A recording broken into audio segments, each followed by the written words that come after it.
School. Welcome to the jungle, everybody, here at Canyon View High School. Tonight, the Jaguars take on the Willow Canyon Wildcats, their second home game of the year. I'm Ryan Blank. This is Parker Dunn. Parker, last week, the Jaguars had a dominating win. What did you see that was so different from their first 4 games? Well, it was Damari Colbert. They incorporated him in the offense. It didn't matter if it was a trick play with him coming in motion or if it was just throwing him ball down the field. He was getting open. He was making guys miss in open field. And really, he stretched out the game and he opened the playbook up. Parker, on defense, another dominant showing from them. 14 tackles for loss, 6 sacks, 3 turnovers. This week, they're going against an offense averages 39 points per game and rushes for over 200 yards per game with 4 touchdowns on the ground. What does this defense need to do to keep themselves in it? Well, you mentioned last week, they were all over the field. Keegan Landis is a key name. We mention him all the time. But it's really everybody. The entire unit is balling out right now, and they're going to have to stack the box. It's going to be a really similar game to the one against Desert Edge, where they were able to stack the box, they shut down the run, and really force them to throw the ball. They're going to have to do something similar tonight if they're going to have a chance. With that, we're going to go to a short break, but when we come back, it'll be Game 6 of Canyon View football. Thank you for listening to the Varsity Sports Show. Our mission is to empower education and enable dreams, creating a platform to promote young people in extracurricular activities and community outreach. If you are interested in partnering up with the Varsity Sports Show, find us on Twitter, Facebook, Instagram, or call or text us at 480-779-9437. The Varsity Sports Show. Use that ball as a fumble. You took it, you tucked it away, and you ran. Arizona's home for youth, high school, college, and you. Training Better Athletes was founded by renowned football coach Ron Sowers with the philosophy of training well-rounded young people in mind and body. TBA is the go-to for middle schoolers through the pros. Coach Sowers has worked with all sports but specializes in football offensive and defensive line skills training. Whether it's one-on-one or group training, reach out to Coach Sowers at trainingbetterAthletes.com or call him at 602-435-9064. You can't cheat the grind.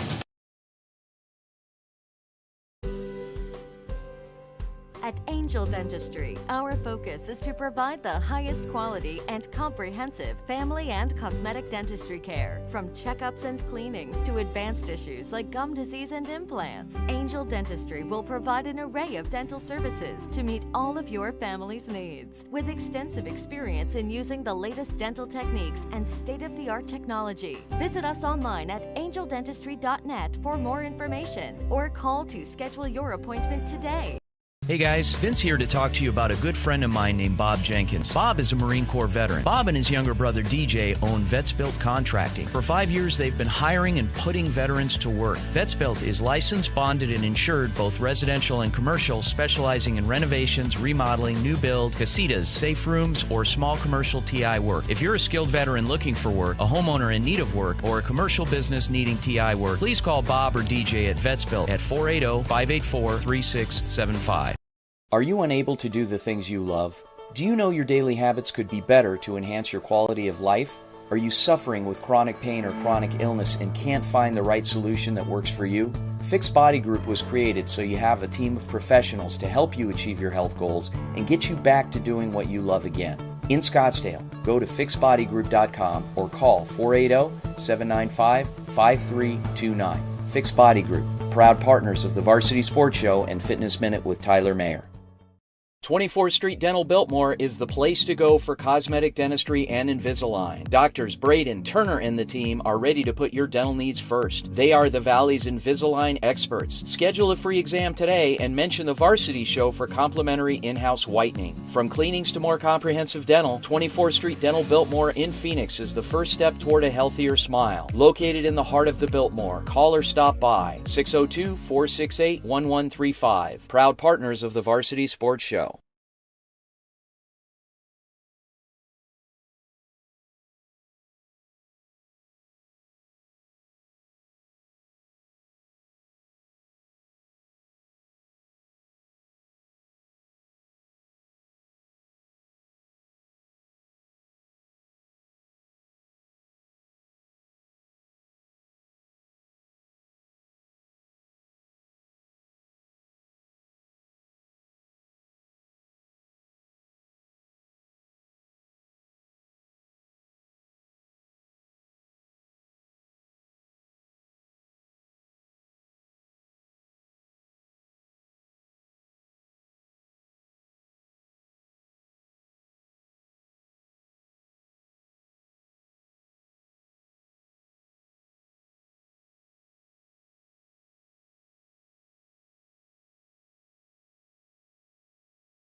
Ladies and gentlemen, we're back here at the Jungle, and we have the coin toss at the middle of the field.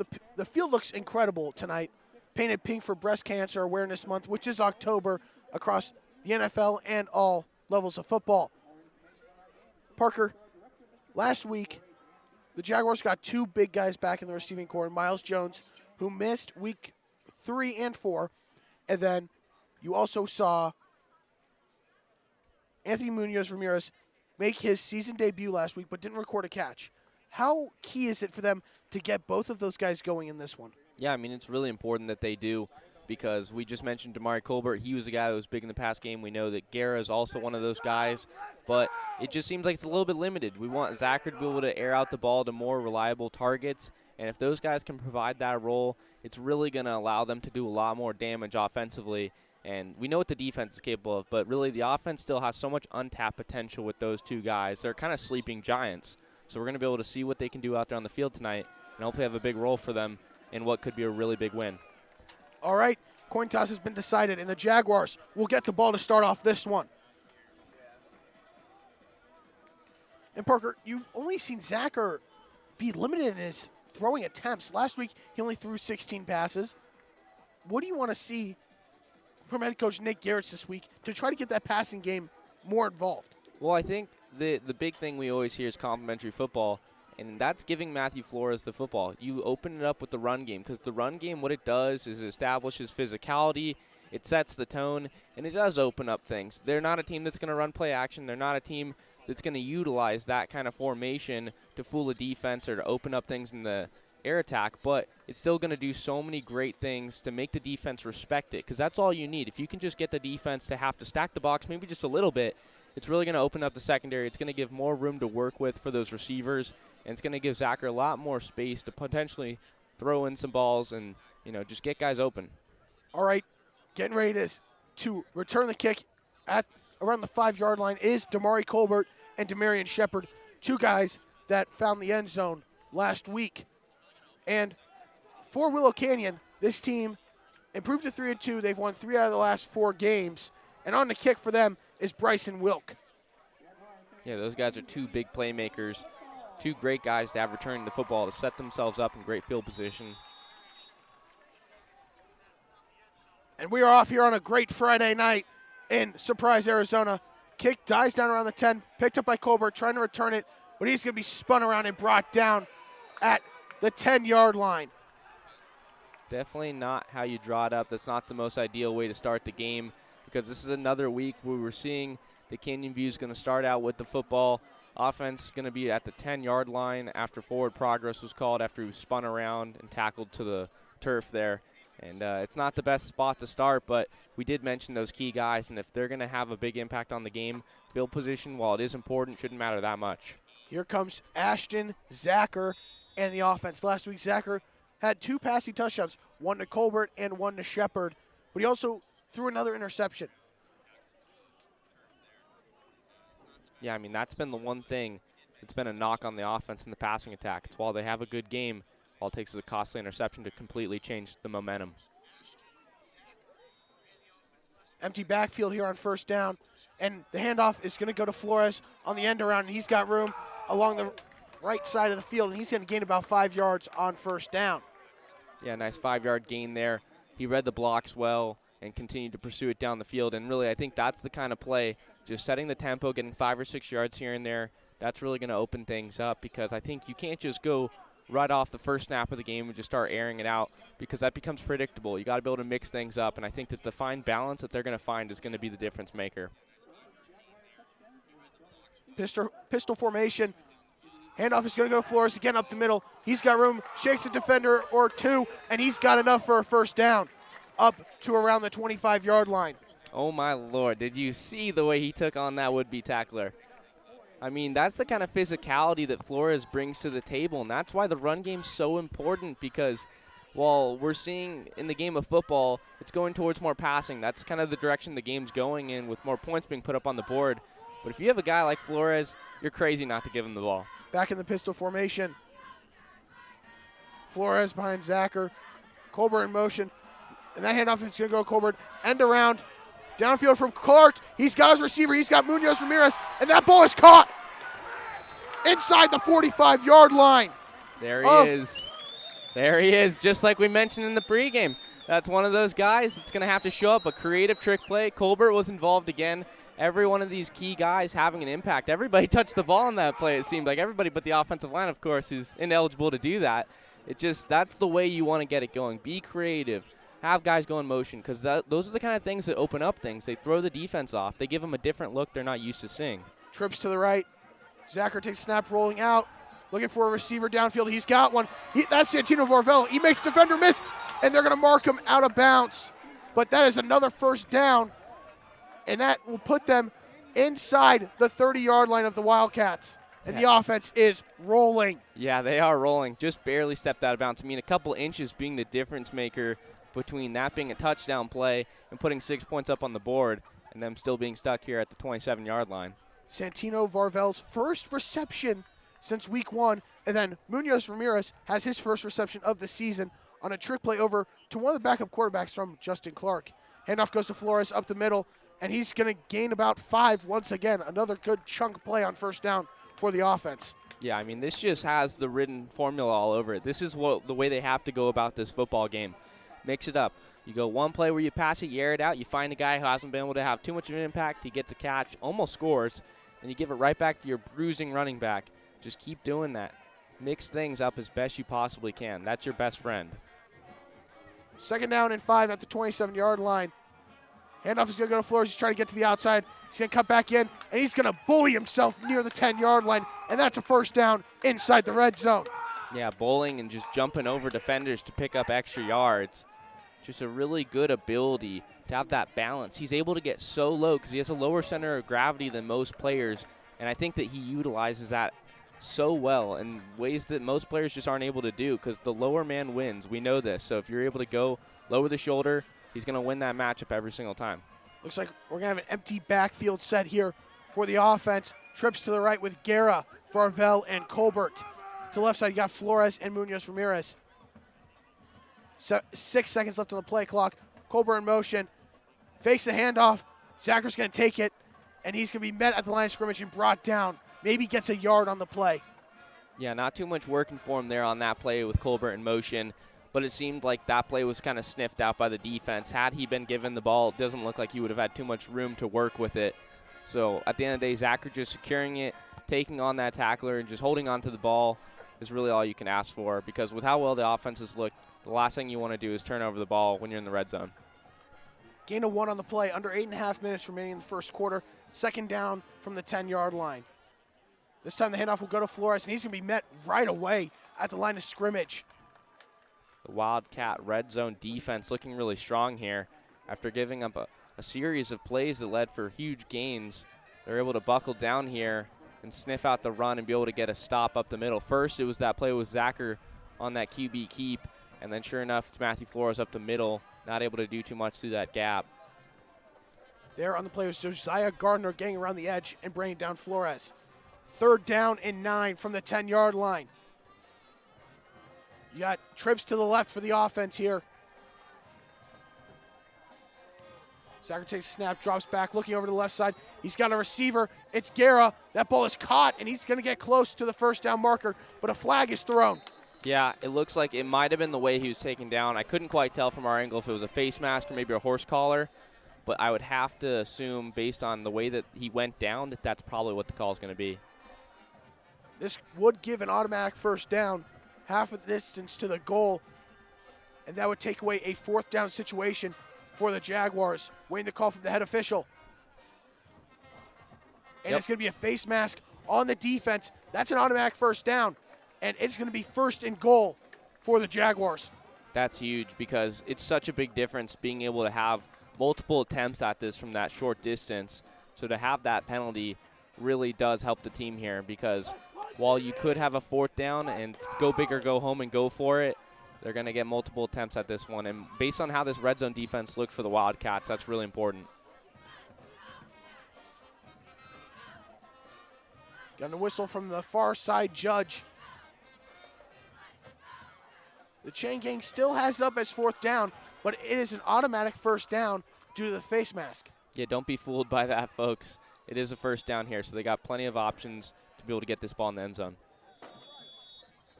Whistle from the sideline judge, and it's going to be a timeout from Canyon View. And Nick Garrett's running down the sideline, looking upset with the officials. With that, 7:36 remaining in the first quarter. First down and goal from the 2-yard line for the Jaguars when we come back on the Varsity Sports Show Network. Thank you for listening to the Varsity Sports Show. Our mission is to empower education and enable dreams, creating a platform to promote young people in extracurricular activities and community outreach. If you are interested in partnering up with the Varsity Sports Show, find us on Twitter, Facebook, Instagram, or call or text us at 480-779-9437. The Varsity Sports Show. Use that ball as a fumble. You took it, you tucked it away, and you ran. Arizona's home for youth, high school, college, and you.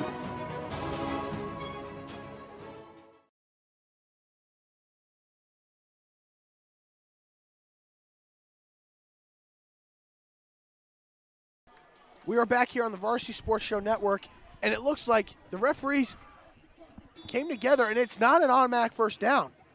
Looks like it's going to be 4th down and 1. Yeah, I mean, this is an interesting one. I'm a little bit thrown off by this, to say the least. That seems off, though, considering that a face mask is always a 15-yard penalty. You would think that it would be half the distance to the goal, first down. Looks like they're going to check for where he was taken down on the field, see where the spot is, to see if they can move the chains here. But at the same time, that shouldn't matter. It really shouldn't, because with a face mask penalty, well, it's not 15 yards in this situation. It'd be half the distance to the goal. That still should be an automatic first down. And they're going to say it's 4th down, which does not make sense after the penalty. Yeah, quite the turn of events, and you can see why Coach Garrett was frustrated. Seems like he also agrees with us that call just doesn't really make any sense. And just like that, the exact opposite of what we're saying, they're going to have one chance to pick up this first down and maybe get themselves in the end zone as well. Could Richard Caston be coming out now after this call by the officials? It's a possibility with how reliable he's been, but I think that they've had such a good drive, starting from their own 10-yard line, that I think that they've driven all this way down the field. They like the way they look right now, and I think they got to stay out there and try and put up 6. This is an interesting situation as they're still trying to find the spot. Yeah, not too sure what all the confusion is about over there on the field, as both teams are just kind of standing, staring at the officials as they do their work. 7:36 remaining in this first quarter, still 0-0. And it's now, as indicated by the chain gang, now 3rd down, but it's either 4th down or first down in this situation. Yeah, nothing's making too much sense here. All you can hope is if you're a Canyon View fan, they just find a way to get in the end zone. And they're going to say it's 3rd down and 1, which makes absolutely zero sense in this situation. It really doesn't, because a face-mask penalty is added on after the play. It's not one of those where, you redo the down. Yeah, it's added on at the end of the play. Canyon View going to get back in the huddle as Zachar's going to try and communicate once he gets the signal to what they're going to run here, so they can communicate with his teammates what they're looking to do here. Short goal line situation here. They got to pick up a yard. Whole playbook's open. As stated right now, it is 3rd down and 1 somehow at the 2-yard line for the offense. We got a power set in the backfield with Guerra, Harvey, and Flores. Yeah, we're just as confused as you folks who are tuning into the game, but we'll see what they can draw up here. Zachar takes the snap. Handoff's going to go to Flores. He's going to push up the middle. It looks like he is in, waiting for the call from the officials, and he is in! Touchdown, Jaguars! Got the air horn to capitalize and celebrate that touchdown as Flores was able to bulldoze his way and jump into the end zone, barely able to cross the plane there. Good heads-up play to get on in there and really just push all that confusion to the side, because nobody really knew what was going on, but that didn't take away from the focus. It didn't do anything like that. Canyon View locked in. They did what they had to do. Casting off for the extra point. It is up. And what else do you expect from Richard Caston? It is good. Sneaks it in on the left upright. 2-yard rushing touchdown from Matthew Flores, and the extra point from Caston makes it 7-0 with 7.5 minutes remaining in this first quarter. A long drive, an effective drive, comes to an end with another touchdown from Flores. Yeah, I mean, that really seemed like the only way that drive could possibly end. It was so well executed. Didn't take many plays to get down the field. They got into the red zone, a little bit of stop where there was 2 plays where they only picked up about a yard in total. And then sure enough, Guerra set it up and Flores finished it off. You know, Flores started the game with that first carry, and then sure enough, he finished it with that last one. So just a really good look from this offense to go out there against this defense of the Wildcats and be able to drive 90 yards down the field. Very impressive stuff so far. Exactly how you want to start this game. Parker, that's probably the most balanced drive that we have seen from Canyon View this entire season. Yeah, I mean, a lot of the pass, a lot of the run, and it gets them down the field and very effective. Yeah, I mean, there's been a couple that come to mind that this team's been able to do something similar, but that one just looks so fluent, and it's exactly what we said that they need to look to do, and that's to have a balanced attack, and it really showed up there. It really proved just how important it is to be able to do both passing and running the rock.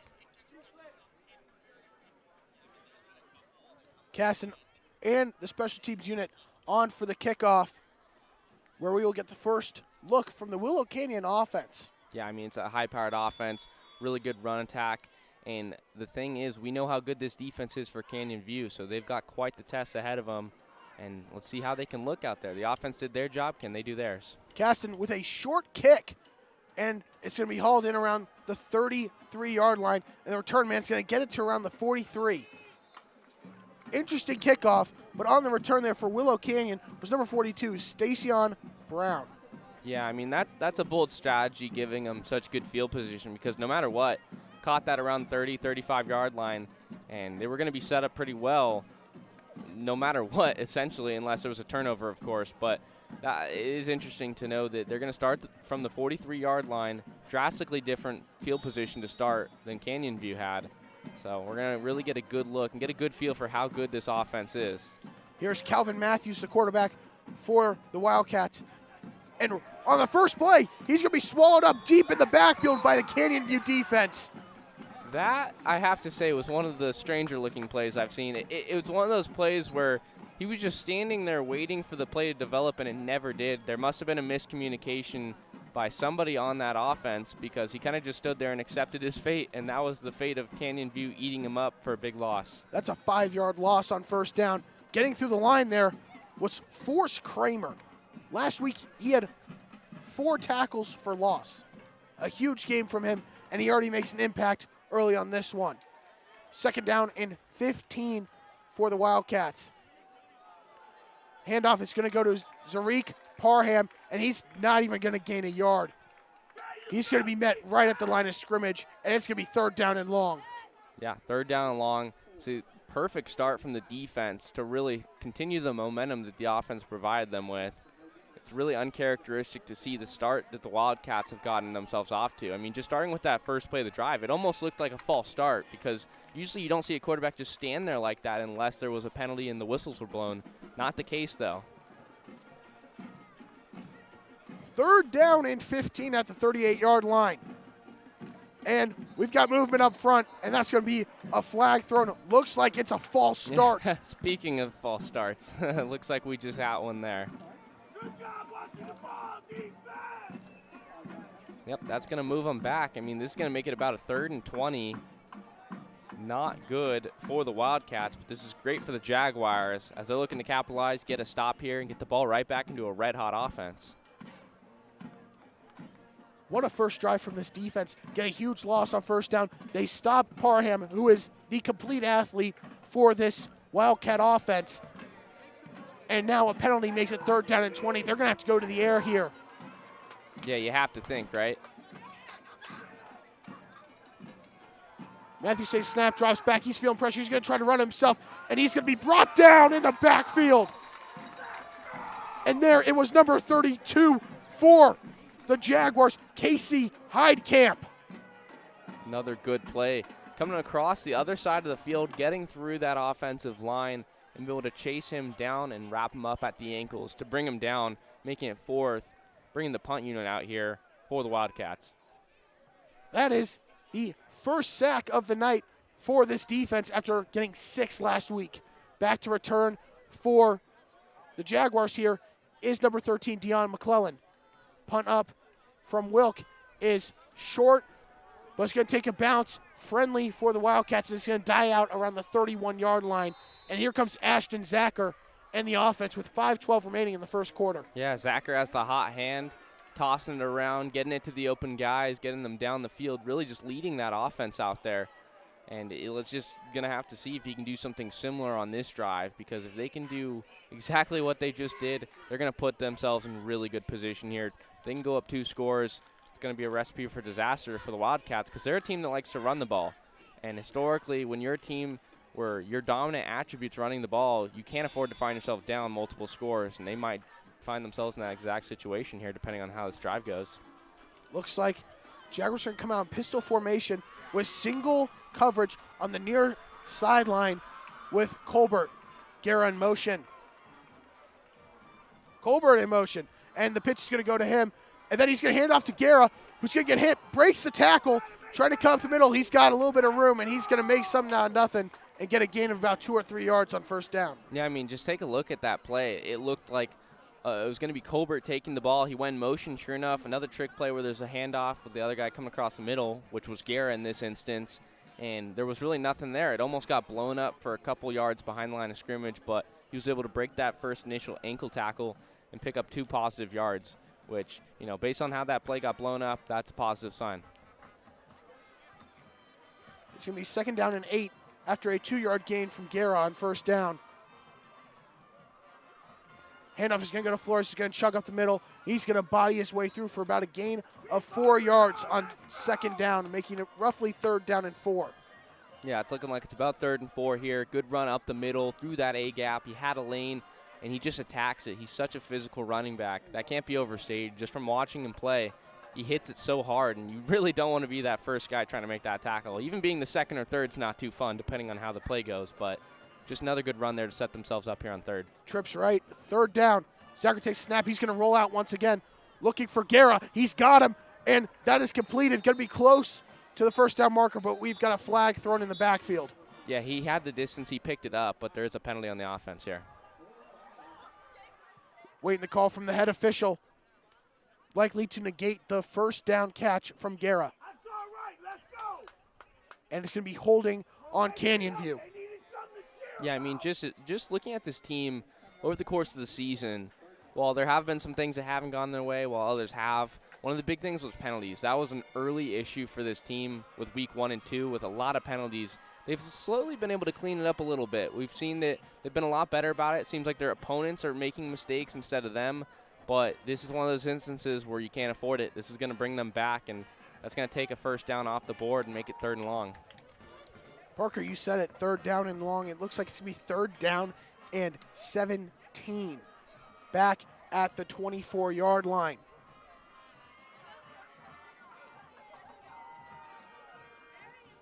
Takes a snap. He's going to hand it off to Flores, who's got room. Trying to get to the outside, but he's going to be brought down after getting past the original line of scrimmage. That's going to gain about 8 or 9 yards. And here comes the punt unit for the Jaguars. Yeah, not a bad play design for a different kind of situation. Not a huge fan of it when it's 3rd and 15, 3rd and long, anything of that sort. But I do think that that's a play that they could definitely utilize later in the game, because that's a play where it's very deceptive. It looks like Zacher's going to roll out with the ball, something he likes to do a lot. The defense could maybe take the bait, and then you give it over to Flores, who might have some room to run. So that might be a play we see later on in this game. McClelland on the punt.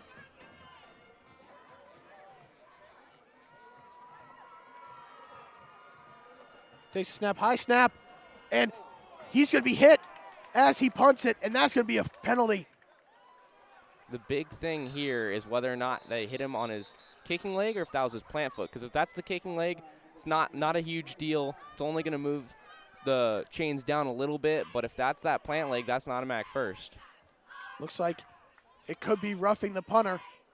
Personal foul. And it's going to be roughing the punter. Automatic first down for the Jaguars. Just mentioned it. It's crazy.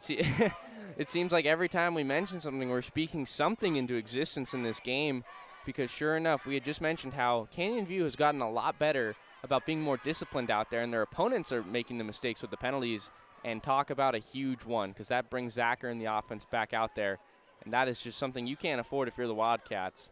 This offense looks really good. That last drive, not so much, but this offense still looks really good. So the last thing you want is them to be back out there on the field. New set of downs for Zacher and the offense out at their own 47-yard line. With 2:56 remaining in this first quarter, they do own a 7-0 lead. Shepard in the backfield alongside Zacher. He's going to take the handoff, trying to cut outside. He's got some room, shakes a defender, and he's going to be brought down around the first down marker. And there's a flag thrown at the end of the play. Yep, there's going to be a flag. Not sure what this could be. Looks a little bit late. That flag was tossed kind of after the play. So we're going to have to wait and see what the officials have called here. It looks like it's going to be something after. Personal foul. Head-to-head collision. Illegal hit to the head on the Wildcats. And that's going to be an automatic first down once again. After an 8-yard gain, add 15 yards to it. And now the ball will be placed inside the 35-yard line of Willow Canyon. I mean, this offense is fully capable of getting down the field on their own. They just showed it on that opening drive. But if you're going to gift them yardage, it's not going to look too good for the Wildcats. Because sure enough, that block punt where there was the roughing of the kicker, that's one of those plays that could be the really game-defining play that really opened it up. And it could be a close game and it's a game-defining play, or it could have been the play that just allowed the Jaguars to really continue to go all gas, no brakes, and extend this lead. First down and 10. Handoff's going to go to Shepard, and he's going to be brought down behind the line of scrimmage. Yeah, tackled for loss there. Good job by the Wildcats getting down and past the line of scrimmage to get that tackle for loss. Just not too much working for them there on that play. It was slowly developing. The blockers weren't in position, and there's just not too much you could have done there. That's a loss of 4. Second down and 14 at the 33-yard line. Seeing Shepard out there again. This time not in the backfield, though. He's going to line up. Empty backfield for the Jaguars here. Zacher takes a snap. He's dropping back. He's feeling the pressure right away. Rolling out to his right. Looking for a receiver. That's Munoz Ramirez, and that pass is caught and completed. It's not the home run ball, but that's going to pick up the yardage that they just lost there. And it's going to make it a little bit more manageable. It's still going to be 3rd and long here, but any little bit of yardage helps you out here. That's going to be a gain of 4. Getting it back to the original line of scrimmage at the 29-yard line. 3rd down and 10 for this Jaguars offense. Yeah, and just kind of going off my last point, not only that, but they're in 4th down territory here, being that they're at the 29-yard line, because it's just out of range for Caston, although he's a great kicker. So we're realistically going to see 2 plays here. Empty set. Zacher feeling pressure. He's going to dump it off to Guerra, who's got room up the middle. He fumbles it, but he jumps back on it, and so does another Jaguar. And that's going to gain about 6 yards on the play. That's going to set 4th down and 4. Yeah, a nice screen pass there. It fooled that defensive line. They took the bait. They went up the middle to get Zacher, and he dumped it off to him as he was able to get a big pickup there. He had blockers down the field. He just wasn't able to do too much with them. But like I said, it's 4th down territory. Offense is going to stay out there. Let's see what they draw up. Under a minute remaining in this first quarter. 4th down and 5 at the 23-yard line.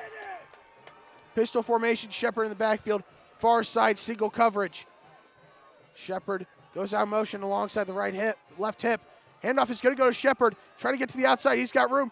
He slips, and he's going to be short of the line of game, but we've got a flag thrown. Yeah, he's going to be short regardless. So if this is on Canyon View, this one's going to be declined. And it's going to be holding on Canyon View. And that is going to be a turnover on downs. That's going to give the ball back up. We saw on the play before with Guerra where he did fumble the ball but jump back on it. Ball security has been one of those big things all season for this team. But sure enough, that wasn't what did them in. It was the inability to pick up that 4th, giving the Wildcats that ball back. Parker, do you agree with that play call there, going with a run on 4th down? Personally, no, because if that's Flores out there, I feel a whole lot more confident with his ability to break tackles. But sure enough, since he's not out there, I would have liked to have seen them throw the ball. Obviously, you can't be too nitpicky. You can't overanalyze it sometimes. But I just like to think that there could have been a different play call there. 1st down and 10 for Matthews to the offense. Under 30 seconds remaining. Quick pass out to the flat. is completed, but it's going to be for a short gain. Yeah, I mean, nice tackle there by Hosell to be able to wrap him up right around that line of scrimmage, not letting him gain any positive yardage. Donovan Williams, his first catch of the night, is good for about a yard or two. Williams on the season has the most receiving yards on the team, 7 receptions for 149 yards and a touchdown. That'll do it. And that'll end this first quarter of action. The Jaguars own a 7-0 lead after the first 12 minutes of play. We're going to take a break on the Varsity Sports Show Network, but when we come back, it'll be 2nd down and 8 for the Willow Canyon offense. Training Better Athletes was founded by renowned football coach Ron Sowers with the philosophy of training well-rounded young people in mind and body. TBA is the go-to for middle schoolers through the pros. Coach Sowers has worked with all sports but specializes in football offensive and defensive line skills training. Whether it's one-on-one or group training, reach out to Coach Sowers at trainingbetterAthletes.com or call him at 602-435-9064. You can't cheat the grind.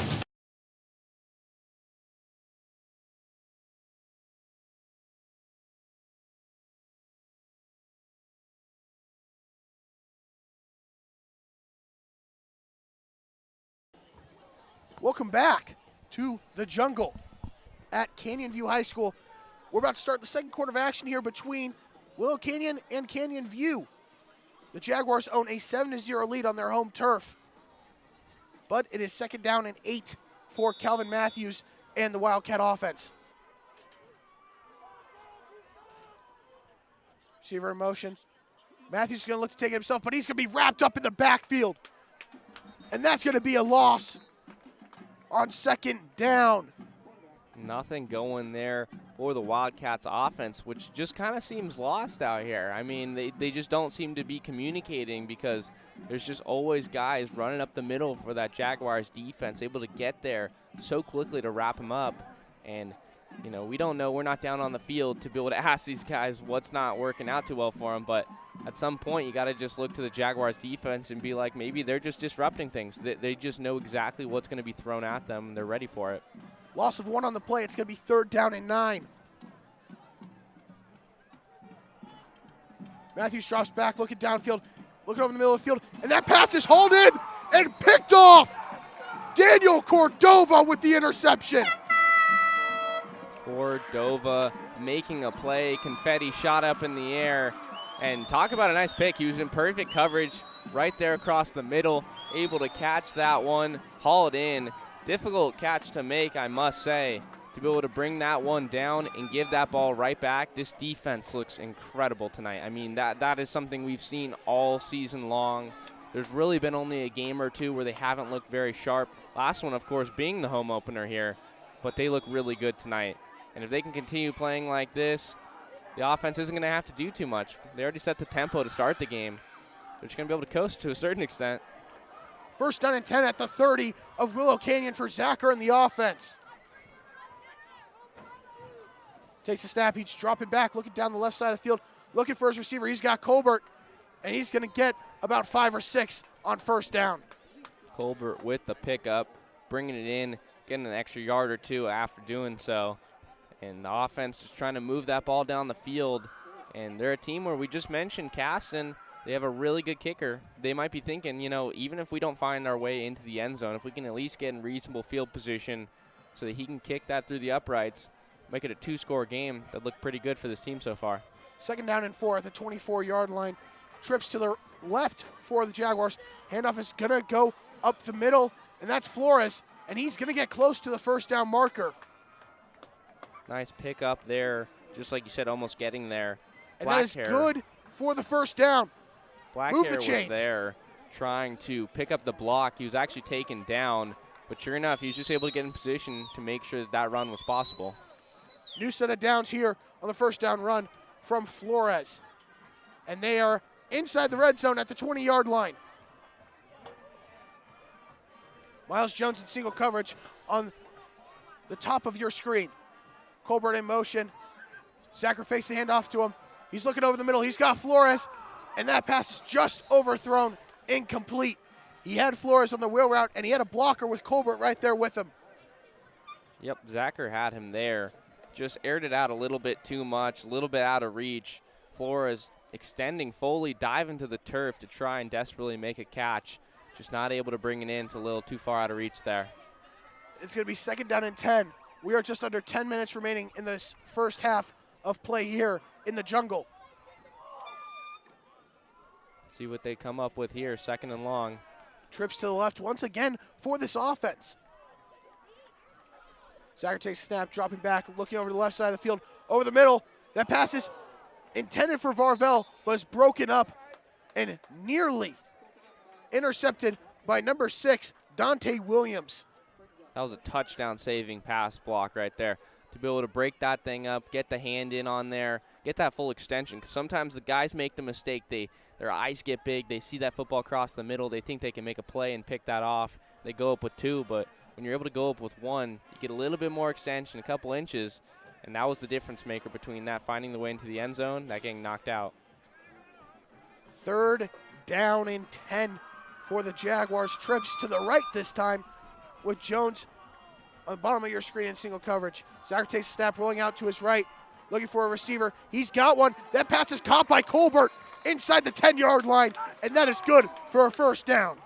This man, Colbert, let me tell you, here's a guy that gets open and he makes plays. And there he goes, picking up another 1st down, moving the chains just when it seemed like the offense was kind of stalling a little bit. Not any yardage to speak of, and he's able to pick that one up and get that into the goal line territory. Getting close. They're marching down right around that 5-yard line. 1st down and goal for the Jaguars at the 5-yard line. Zacher looking over to the sideline, trying to change the play. Handoff is going to go to Flores up the middle. He's going to body his way through and into the end zone. Touchdown, Jaguars. Flores getting on in there, the air horn to signify a score here. If we were a radio broadcast, you would know from hearing that horn that something positive happened for Canyon View. And there goes the visuals with the confetti as they're able to get in the end zone. Flores just does a good job following his blocks, goes up the middle, and he gets in there standing relatively untouched after breaking that 1st tackle. Cast it on for the extra point. It is up. And Parker, what else would it be? It is good. It is good indeed as he gets that right down the middle and makes it a 14-point game. And the team may potentially look at their peak right now. I think this may be the best version of Canyon View we've seen so far, to see them look so balanced both offensively and defensively. The ability to force a turnover with that interception by Cordova, and the ability by the offense to march down the field and capitalize. I mean, that's the big thing. You know, if you're getting turnovers, you have to lead to points. Otherwise, what's the point, right? Sure enough, they're able to do that. Matthew Flores, his 2nd rushing touchdown of the night. His 3rd game of the season with at least 2 scores. Such a good back at the goal line, too. He's so powerful. Once you get him in those short distances on the goal line, it's almost a guaranteed bet that he's going to be able to find a way to get in there no matter the situation. 9:39 remaining in this first half. It is 14-0 Canyon View, and the pressure is on Calvin Matthews and the Wildcats offense to put some points up on the board and get them back in it. Yeah, I mean, they're going to have to, really. It's just you can't find yourselves falling down any bigger because this defense for the Jaguars, they are legit. They're all over the field, and they're not going to give you too much room to operate as an offense. So if you continue to find yourselves down here and your defense doesn't look particularly good against Zacher, who's slinging it around, and Flores, who's running up the gut, it's not going to be too good for him. Here comes Caston for a 2nd kickoff of the night. The first one went really short.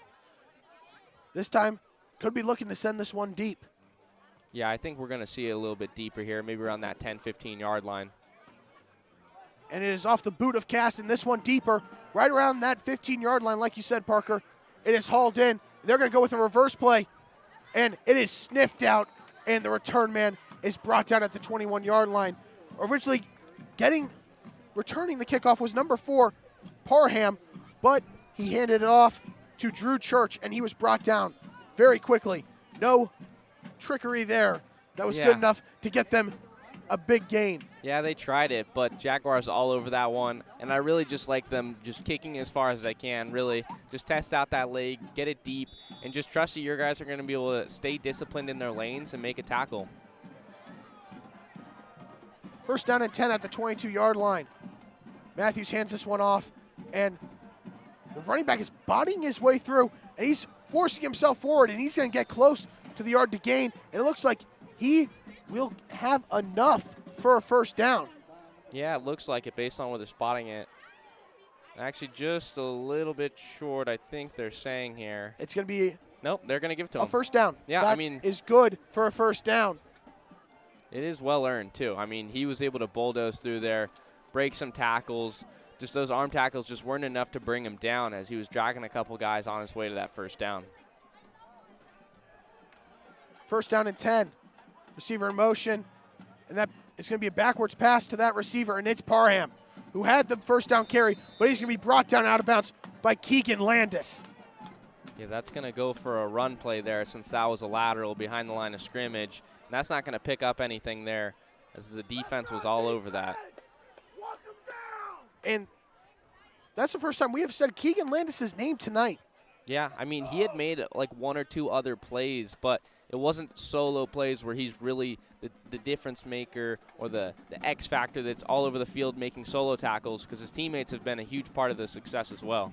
Parham got the first down carry on the first play of the drive, and has a 3-yard gain there. This time it's Matthews taking it up the middle, and he's going to gain about 2 or 3 on second down. Yep, that's going to get a short gain here, making it 3rd and about 6, as they're going to have some yardage to go here, maybe more like 3rd and 7 if they're going to be able to pick up a first here. But with this Jaguars defense all over the field, getting to the line of scrimmage, putting on pressure, sure is a difficult task. Got the JAWS music playing. There's a feeling that there's blood in the water here. There is blood in the water. They're hunting their prey. 3rd down and 5. And it's going to be a handoff to Parham along the outside. He's got room down the sideline, cups up the middle. He's turned on the afterburners, and nobody's going to catch him. And he's going to take that into the end zone. Touchdown, Willow Canyon. Huge run there. Good job sealing off the edge with that offensive line play. Offensive linemen don't get enough credit for the success of an offense, especially in the run game, because while there's so many good running backs at every level that are really exciting to watch with their ability to be elusive, break tackles, you name it, that's such a well-executed blocking play. He'll seal off the edge. It gave him an ability to jump out to the numbers. He cut back, and then he came back in with one more block to help him finish it off. And that closing end speed was enough to do it. Wilk on for the extra point, and it is good. And with 7:40 remaining in this first half, deficit has been cut in half, 14-7 Jaguars. And going back to Parham, he does it all. He is the athlete of this team. He has thrown for 67 yards and a touchdown.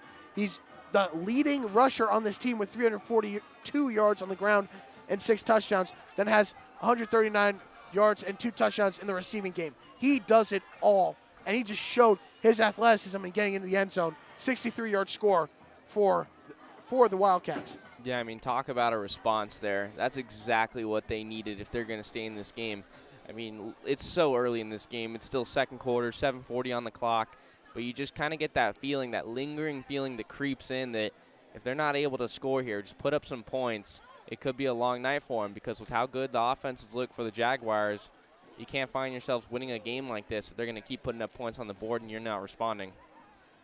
Wilk on for the kickoff. Back deep to return is Shepard and Colbert. First time with points up on the board for the Wildcats. See how Zacher goes out there and responds.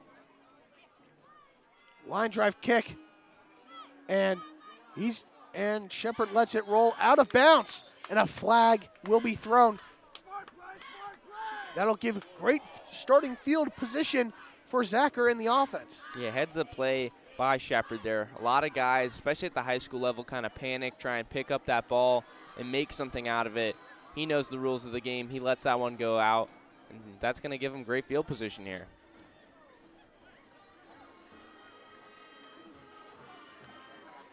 It's going to be first down and 10 at the 35-yard line for the Jaguars.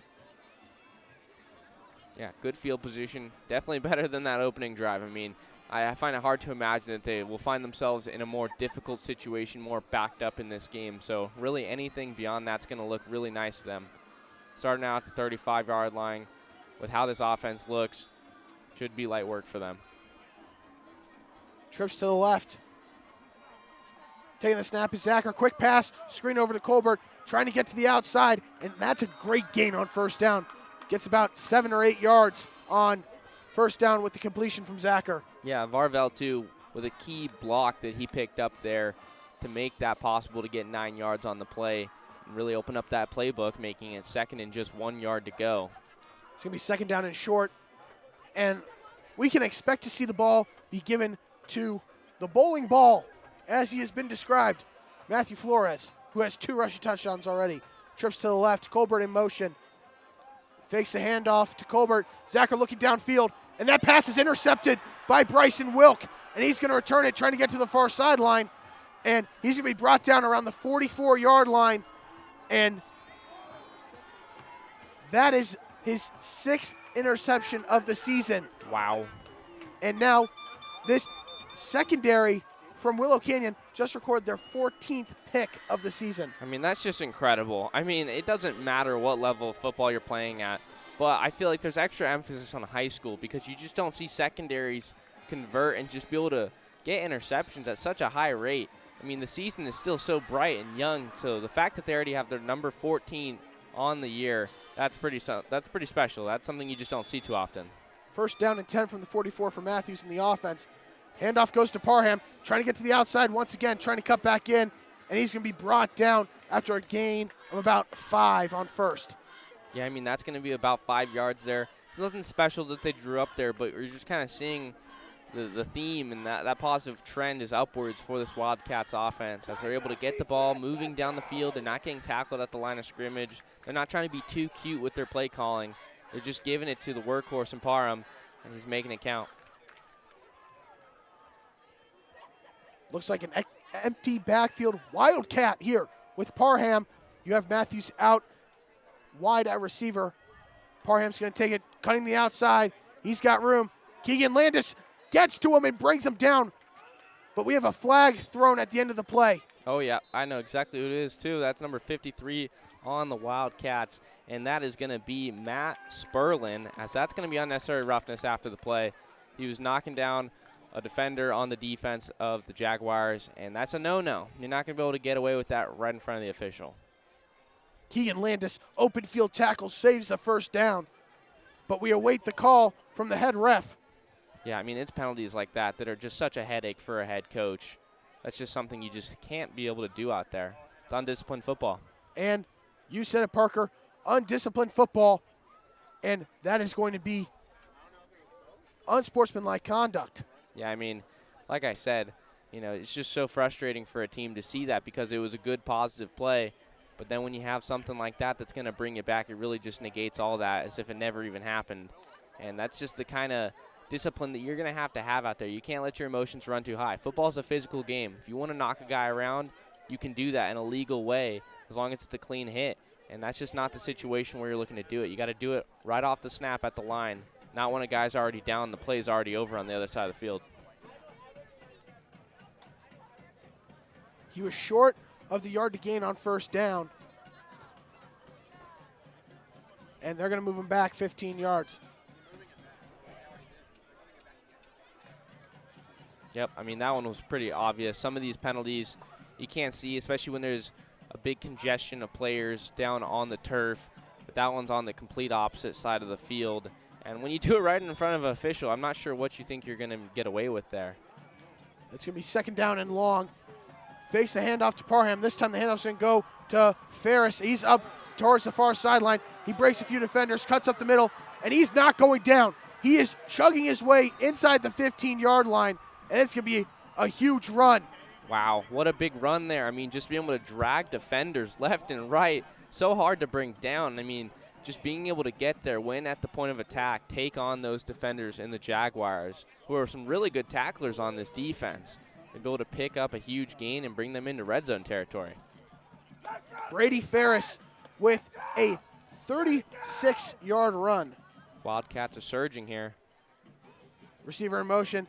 It's Parham. Matthews fakes a handoff, and he's going to try to run up the middle. He's going to gain about 2 before he's brought down. Yeah, some steady defense there. Being able to figure out what they're looking to do there. Get him right around the line of scrimmage. He's only going to pick up about 2 yards there. A much better play by the Jaguars defense, who's going to have to really hold them up here as they don't want this game to be tied.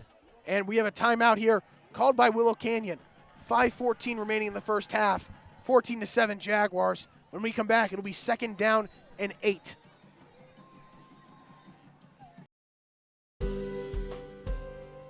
At Angel Dentistry, our focus is to provide the highest quality and comprehensive family and cosmetic dentistry care. From checkups and cleanings to advanced issues like gum disease and implants, Angel Dentistry will provide an array of dental services to meet all of your family's needs. With extensive experience in using the latest dental techniques and state-of-the-art technology, visit us online at angeldentistry.net for more information or call to schedule your appointment today.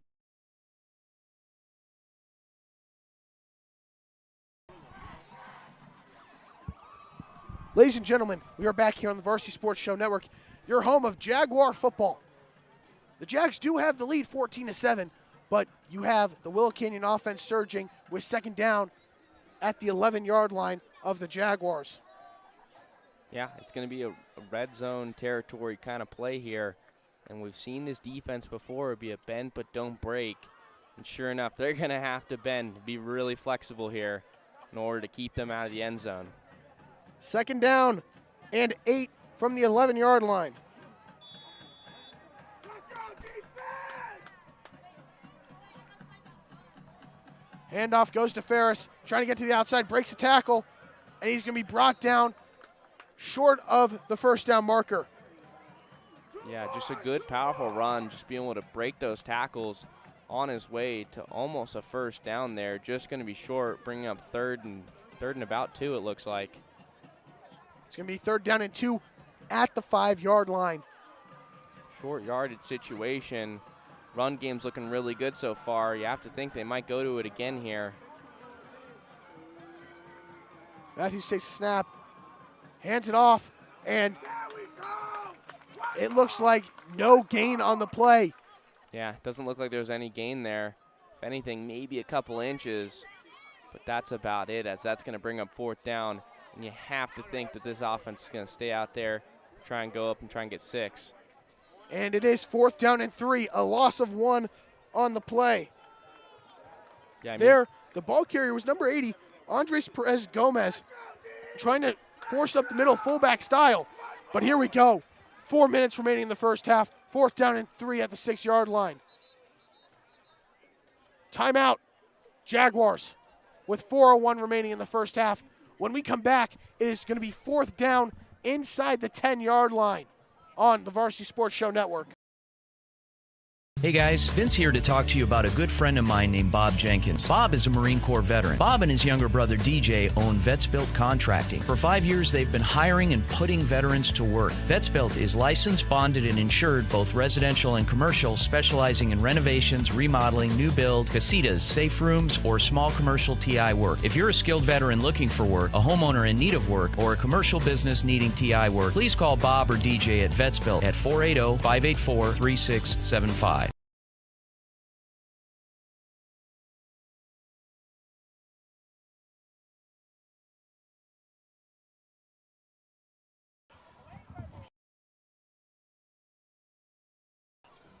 We are back here on the Varsity Sports Show Network, Canyon View football, and it is 4th down and 3 for the Wildcats offense at the Canyon View 6-yard line.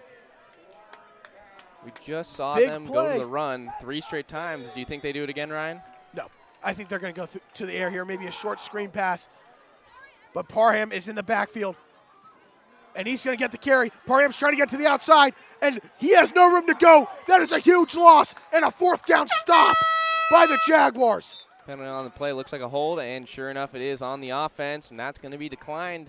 Another one of those situations where there's a holding penalty, but that's on the offense again. Last time it was on the Jaguars offense, this time it's on the Wildcats. And just like that, bend but don't break in full usage as they're going to get the ball back and give it back to Zachary's hands. What a stop there by the defense. Berger, you said it, bend, don't break, making the plays with their backs up against the wall. And here comes Zachary on the offense. They're going to have to drive the full length of the field, about 90 yards. Oh, yeah, looking oddly similar to when they were on the other side of the field for that opening drive of the game. If they could do something here, that'd be a huge exclamation point for what could end the first half on a really high note. First down. And someone jumped, and it looks like it's going to be offsides. And that is the call, offsides. And there, it was number 54, Reese Szymanowski, who jumped for Willow Canyon. And it's going to make it first down and 5. A little bit more breathing room for the Jaguars offense. Yeah, just a little bit of movement, but sure enough, he crossed that plane. Right call by the officials there.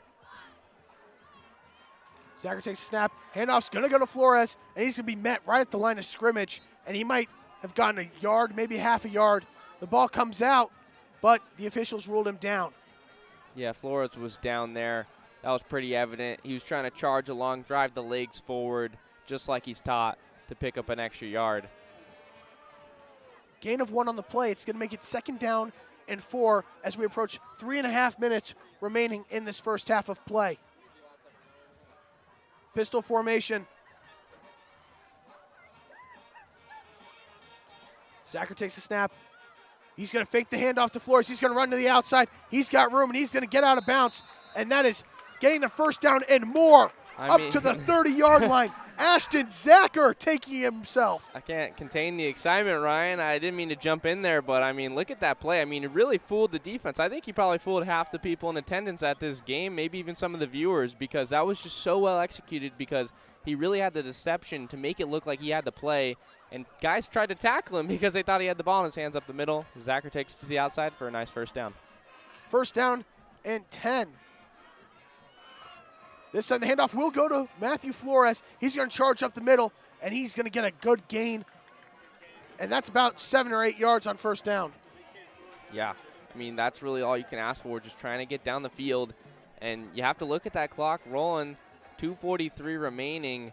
This is a team that can look to get in field goal position. That's something you don't really see at the high school level. And what you also have to look at is Willow Canyon does get the ball to start the second half, so the Jaguars want to get a 2-possession lead going into halftime. Single coverage on the far side. Zacher takes a snap. Quick screen pass over to Shepard, who's going to try to cut up the middle, and he's going to be brought down. Looks like he does have enough for a first down, and he does. 2:20 remaining in this first half, and the Jaguars' offense is moving. They now have the ball at the 38-yard line. They've got to pick up the pace if they want to get into field goal range before the end of this half. The clock is rolling. Yeah, it's big that they picked up the first there to get that little brief stoppage with the clock because they only have one more timeout after Coach Garrett's used the 2 earlier in the game. Pistol formation for the Jaguars on first down. 2 minutes remaining in the first half. And the handoff's going to go to Shepard on the end around, and he's going to go nowhere. He's going to be met trying to get out of bounds, and he's going to be pushed back in. And that's going to be a short gain of maybe a yard, maybe 2 at most. That's some big tackling there because while they didn't bring him down initially, they were able to prevent him from getting out of bounds. You can clearly see he was fighting desperately. Shepard wanted to get out of bounds really badly so that he can stop the clock. I'm sure everybody on the sideline was yelling that at him as he was trying to take on those tacklers, but not able to do it. Clock's running. Not too much time left. There's not a whole sense of urgency from Nick Garrett's offense here. Second down and 8 at the 40-yard line. We're under a minute and a half remaining in the first half. Empty backfield. Zacher drops back, takes a snap, looking over to the left side. Sorry, the right side, and that pass is incomplete, intended for Flores. Yeah, just too far out of reach for Flores. Again, not able to hit the open man there. As he had a little bit of room to work there, maybe would have picked up the first, hopefully would have went out of bounds, would have been wise to do so, but we'll never know since that one was just out of reach. Had room up the field as well. There's a quick out route, just overthrown, and that's going to make it third down and 8. Only positive there is it does stop the clock. So it's a minute 11 left for them to try and pick up a first here, which is really the first thing they need to focus on if they're going to keep this drive alive. Got trips to the right. And Nick Garrett has called his final timeout of the first half with a minute 11 remaining. Does that shock you, Parker? A little bit, and, you know, the way I look at it is I don't want to be too judgy because, you know, he must have really seen a look out there that he didn't like. He didn't like what the play call was. He didn't like how they were lined up against the defense because the ability to burn that third and final timeout of the half really had to have meant a lot to him, because that's a valuable timeout at that. If they want to try and get down the field and score and put some more points on the board, that could be the difference maker in their ability to do that. So I have to give him the benefit of the doubt that he really didn't like what he saw out there. Here comes the offense, 3rd and 8 with 1:11 remaining at the 40-yard line. The last thing you want to do is give Willow Canyon the ball with good field position and a lot of time left, as they still have 2 timeouts. Oh, yeah, tons of time that you can't afford to give them the ball back in. It's big that they get a first here. Trips to the right. Zacharite snaps, rolling out to his right, looking downfield. He's going to run it himself, and he's going to get the first down, but a flag is thrown in the backfield. Yeah, he does pick up the first with his legs, gets to the outside, but I'd have to imagine this one's coming back. Looks like there might have been a hold there that allowed him to get to the numbers. And it is holding on the Jaguars on 3rd down. That is a potential drive killer right there. Yeah, I mean, the way I look at it now is that could definitely change the play call here. The decision could be to run the ball, to force a timeout to be used if there is a stop before that first down is gained, which in all likelihood with a 3rd and 18, that would be the case. So I think that they might just run the ball here, force a timeout to be burned, or if the Wildcats elect to not go that route and call that timeout, just let that clock run and try and go to half with the lead. It's now 3rd down and 18. Zachar drops back, looking downfield. He's got his receiver, and that pass is overthrown, incomplete. Intended for Varvel. They did the exact opposite of what I just said, and that's big, though.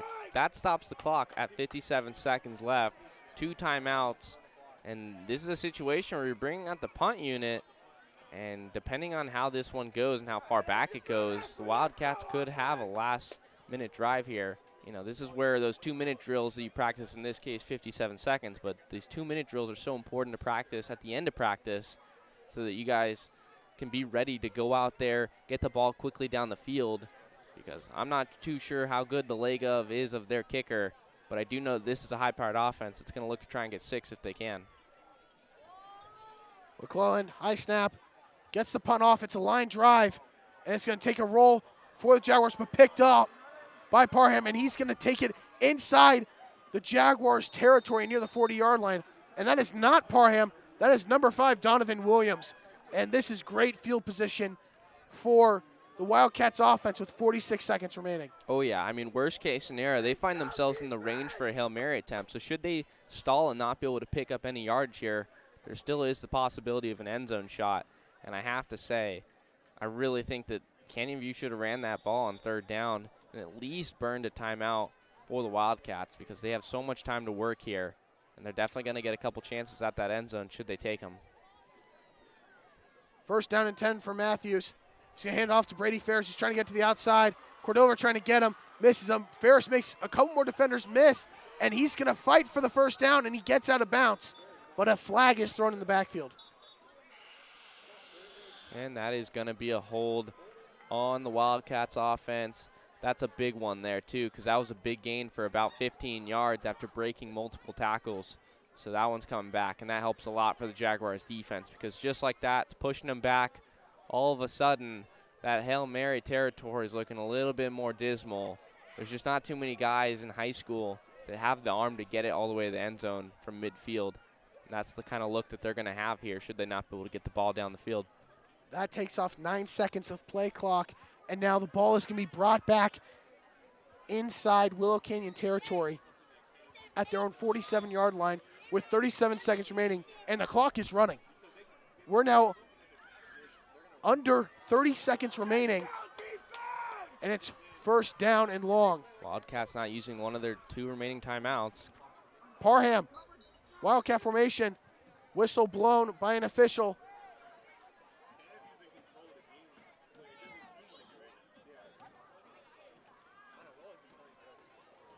Just looks to be an inadvertent whistle from the official, and they're going to redo the down. 21 seconds remaining in this 1st half. But looks like they're going to be adding time, as the clock should not have ran down. Yeah, a lot of time came off the clock, and a lot of precious time at that. So it looks like they might have to Trying to figure that out as they're getting ready to line up and snap the ball. Yeah, the clock should not have ran, and they're going to put it at 34 seconds. First down and 10. Parham, Wildcat formation for the Wildcats. He's going to take himself up the middle, trying to get to the outside, and he's going to be brought down. Great Huge job. stop from Casey Heidkamp. Bringing him down there, only going to give up a couple yards. That clock should be running, but there was a timeout called. Wise in doing so. Second charge timeout of the half for Willow Canyon. They have the ball at their own 49-yard line with 27 seconds remaining. When we come back, we'll have the rest of the first half. Are you unable to do the things you love? Do you know your daily habits could be better to enhance your quality of life? Are you suffering with chronic pain or chronic illness and can't find the right solution that works for you? Fix Body Group was created so you have a team of professionals to help you achieve your health goals and get you back to doing what you love again. In Scottsdale, go to fixbodygroup.com or call 480-795-5329. Fix Body Group, proud partners of the Varsity Sports Show and Fitness Minute with Tyler Mayer.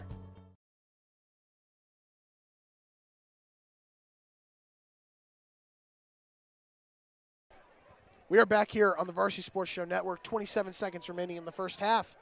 Second down and long at the 49-yard line for Willow Canyon. Matthews takes the snap, drops back, feeling the pressure, looking downfield, and he's got a receiver, but that ball is broken up by Elijah Gutierrez and incomplete with 21 seconds remaining in the half. Yeah, Gutierrez nearly with the interception there. Got his hands in on the ball, knocked it out of bounds. Good play. I mean, this is a situation where there's no hero ball. You don't need to take that one back to the house or anything. You have the lead. Just try and maintain it here with 21.9 left. Try and get the stop. And sure enough, that's a big play that's going to help lead towards that.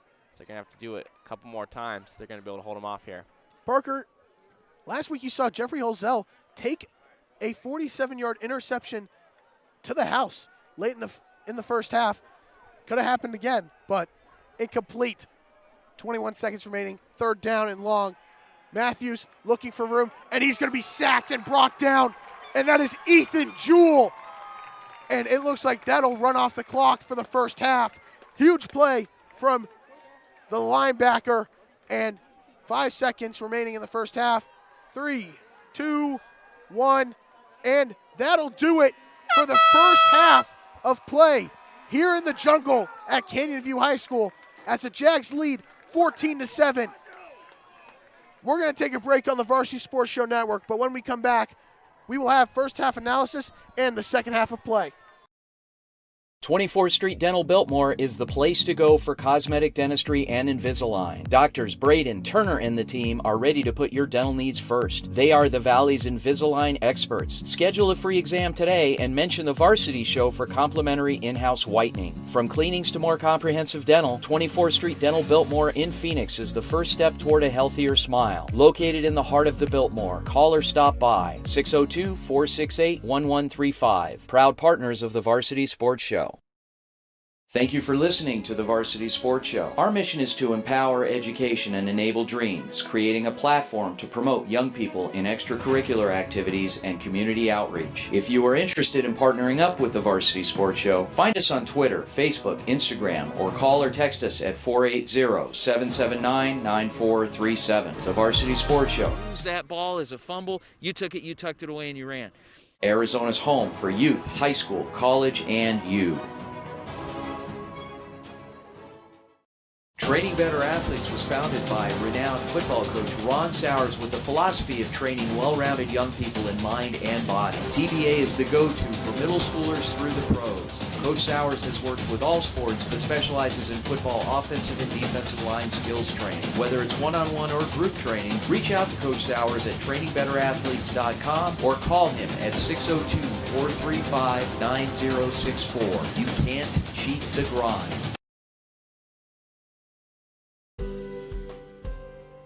At Angel Dentistry. Our focus is to provide the highest quality and comprehensive family and cosmetic dentistry care. From checkups and cleanings to advanced issues like gum disease and implants, Angel Dentistry will provide an array of dental services to meet all of your family's needs. With extensive experience in using the latest dental techniques and state-of-the-art technology, visit us online at angeldentistry.net for more information or call to schedule your appointment today. Hey guys, Vince here to talk to you about a good friend of mine named Bob Jenkins. Bob is a Marine Corps veteran. Bob and his younger brother DJ own Vets Built Contracting. For 5 years, they've been hiring and putting veterans to work. Vets Built is licensed, bonded, and insured, both residential and commercial, specializing in renovations, remodeling, new build, casitas, safe rooms, or small commercial TI work. If you're a skilled veteran looking for work, a homeowner in need of work, or a commercial business needing TI work, please call Bob or DJ at Vets Built at 480-584-3675. Are you unable to do the things you love? Do you know your daily habits could be better to enhance your quality of life? Are you suffering with chronic pain or chronic illness and can't find the right solution that works for you? Fix Body Group was created so you have a team of professionals to help you achieve your health goals and get you back to doing what you love again. In Scottsdale, go to fixbodygroup.com or call 480-795-5329. Fix Body Group, proud partners of the Varsity Sports Show and Fitness Minute with Tyler Mayer. 24th Street Dental Biltmore is the place to go for cosmetic dentistry and Invisalign. Doctors Braden, Turner, and the team are ready to put your dental needs first. They are the Valley's Invisalign experts. Schedule a free exam today and mention the Varsity Show for complimentary in-house whitening. From cleanings to more comprehensive dental, 24th Street Dental Biltmore in Phoenix is the first step toward a healthier smile. Located in the heart of the Biltmore, call or stop by 602-468-1135. Proud partners of the Varsity Sports Show.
I'm down on the field with Canyon View football beat reporter Davion Reagan as the Jaguars currently lead 14-7 at halftime. I'm Ryan Blank. Davion, what have you seen from them so far that has led to them having this halftime lead? The offensive line is just dominating so far in this bout right now.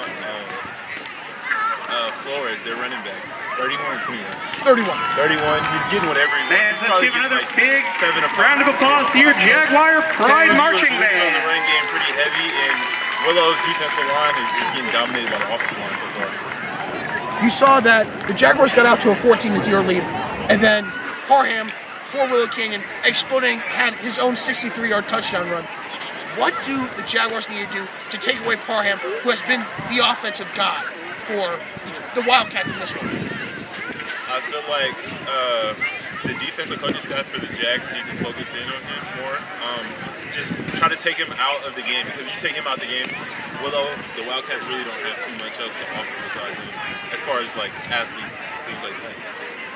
One last question for you. Looking at this second half, what do you want to see from the Jaguars offensively to where they can expand their lead? Less penalties for sure. If they commit less And now, fans, welcome your varsity cheer run the team. ball down their throats until they stop it. Awesome. Thank you, Davion.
We are moments away from second half action here on the Varsity Sports Show Network between the Canyon View Jaguars and the Willow Canyon Wildcats.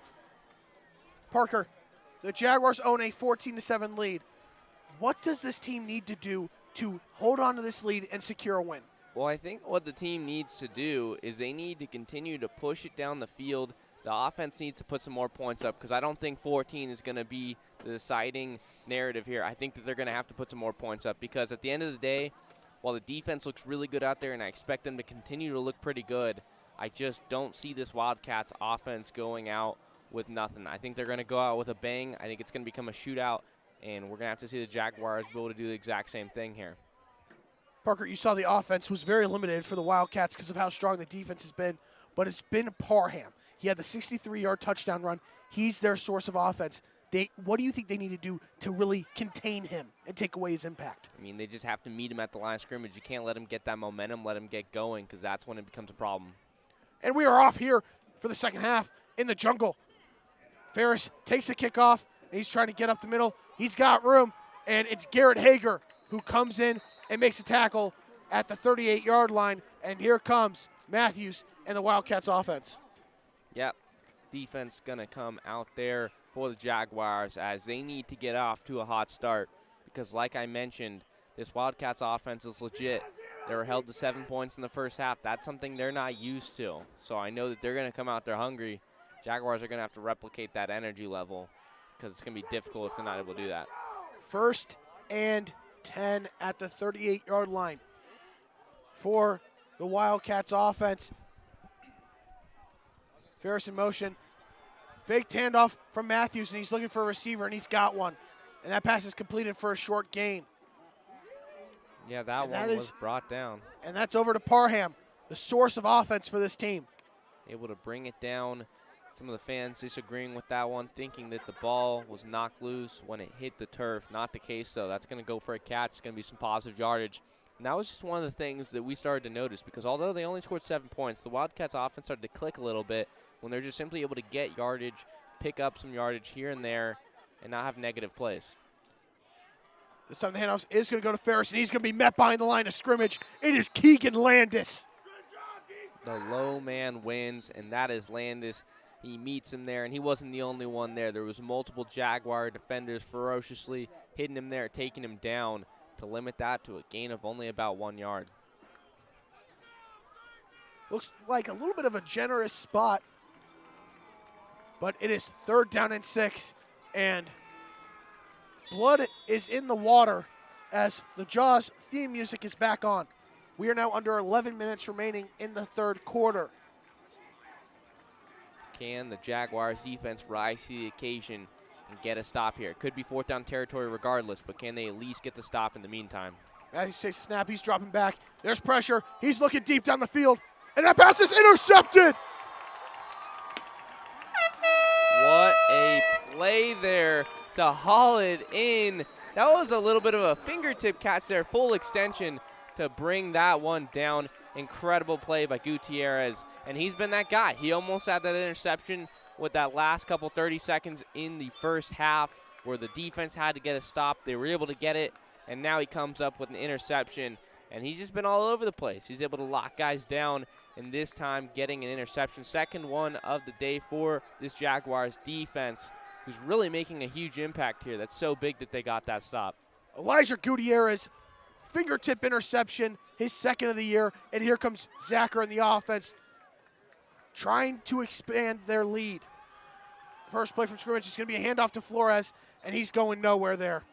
Yeah, nothing doing for him there as he was tackled right around the line of scrimmage, but really just talk about rising to the occasion to make that pick. Now, on the offensive side of the ball, they need to do the exact same thing, drive it down, and put some points up on the board to make it a 2-possession game because they can't afford to just hang in there with that 1-possession lead against this Wildcat team.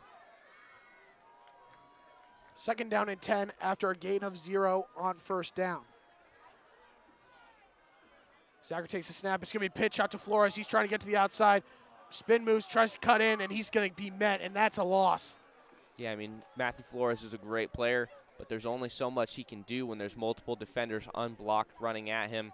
Tried to cut back, reverse field, but just nothing working for him there as he was met immediately for a loss. 2 plays, negative yardage. It's 3rd down and 11.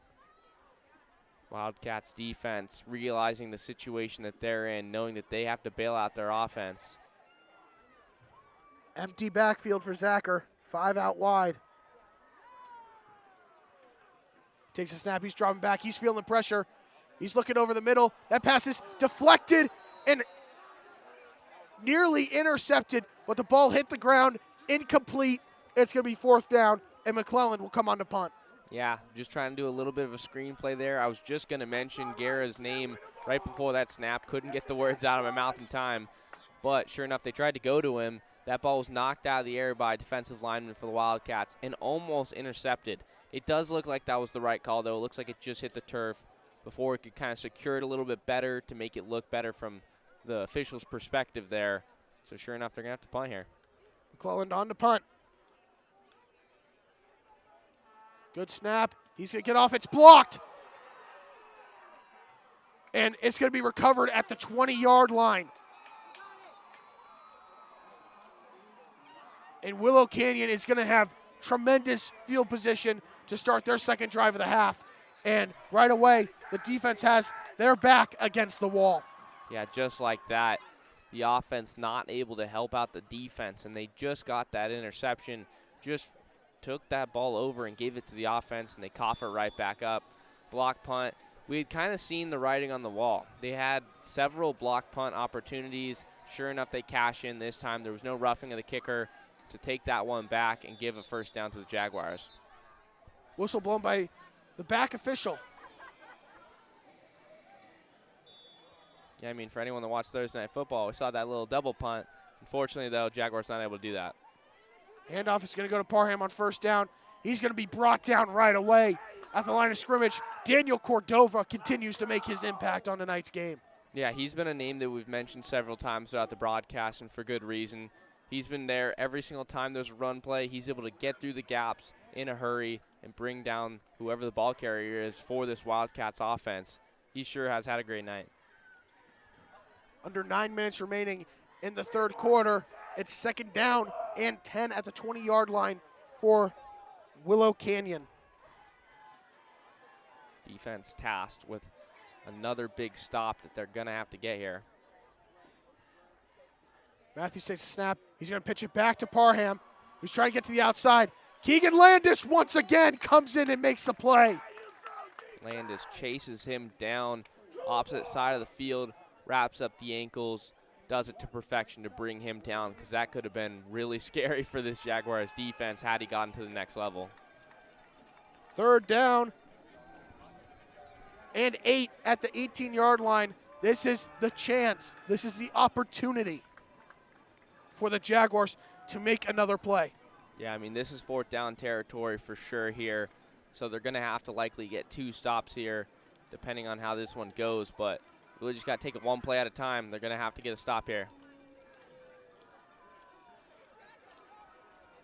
Trips to the left. Matthews takes the snap, dropping back, feeling the pressure, trying to go over to the left side. He's got a completion, and that's going to be good enough for a 1st down. Wide open there on the reception for the Wildcats was number 81, Anthony Wagner. Nobody there in coverage, and it's going to be 1st down and goal. Yeah, just the ability to hit that wide open man, get him in space at the numbers, and gets just enough, about a yard or 2 extra to pick up that 1st down. 1st and goal situation now. I mentioned bend but don't break. Saying could not be more true here. See if they can do it. Empty backfield with the Wildcat formation with Parham. He's going to try to run up the middle, and he breaks through, and he is into the end zone for his 2nd score of the game. And we have a 1-point game. Touchdown, Willow Canyon. Yeah, I mean, relatively untouched. He was really patient there. That was the thing I noticed. That jumped off the board to me. It was just the fact that he slowly ran behind that offensive line. He trusted the ability to open something up. He found the lane, and as soon as he did, he gashed them right up the middle to get in untouched for that score.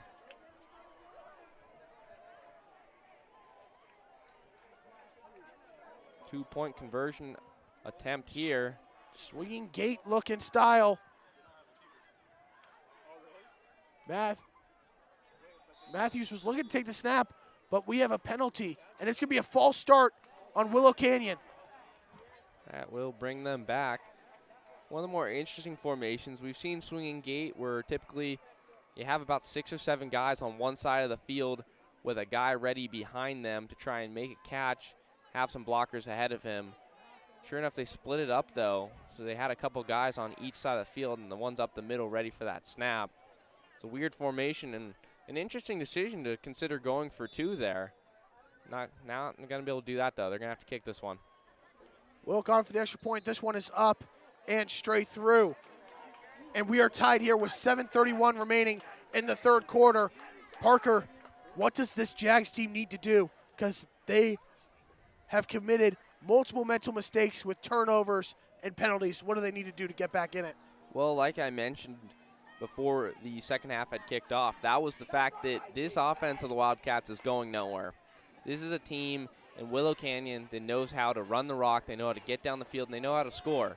As good as this Jaguars defense is and as good as they're playing tonight, especially in that first half, it just seemed a little bit unrealistic to think they could replicate that performance in its entirety and be able to hold them surely to no points. Wouldn't have made too much sense because this offense for the Wildcats is legit. They got down the field, and they're going to have to score. The Jaguars' offense is going to have to pick it up. They look so good to start the game, and sometimes we see this with this offense. They start out really good on that opening drive, and they kind of fall off a little bit. Well, that's the case now, but they're going to have to pick themselves up. The kickoff from Wilk is set deep. Shepard's going to haul it in around the 8-yard line, and he's going to hand it off to Colbert, who's going to try to get to the outside. He's got room up the sideline, and he's going to be pushed out of bounds around the 35-yard line. That ball's going to the 35-yard line. Injured Jaguar on the play. Not sure who the number is. Can't get a good look at the injured player on the field as the medical staff's going to come out there and take a look. Jaguar down on the field. We're going to take a short break here on the Varsity Sports Show Network. Thank you for listening to the Varsity Sports Show. Our mission is to empower education and enable dreams, creating a platform to promote young people in extracurricular activities and community outreach. If you are interested in partnering up with the Varsity Sports Show, find us on Twitter, Facebook, Instagram, or call or text us at 480-779-9437. The Varsity Sports Show. Use that ball as a fumble. You took it, you tucked it away, and you ran. Arizona's home for youth, high school, college, and you.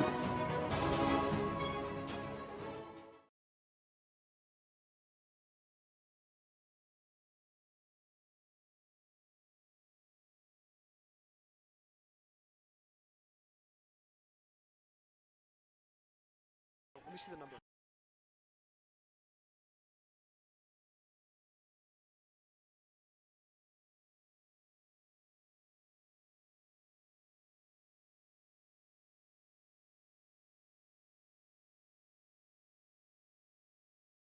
We are back here on the Varsity Sports Show Network. The injured Jaguar is Jeffrey Holzel, defensive back who had a pick six last week.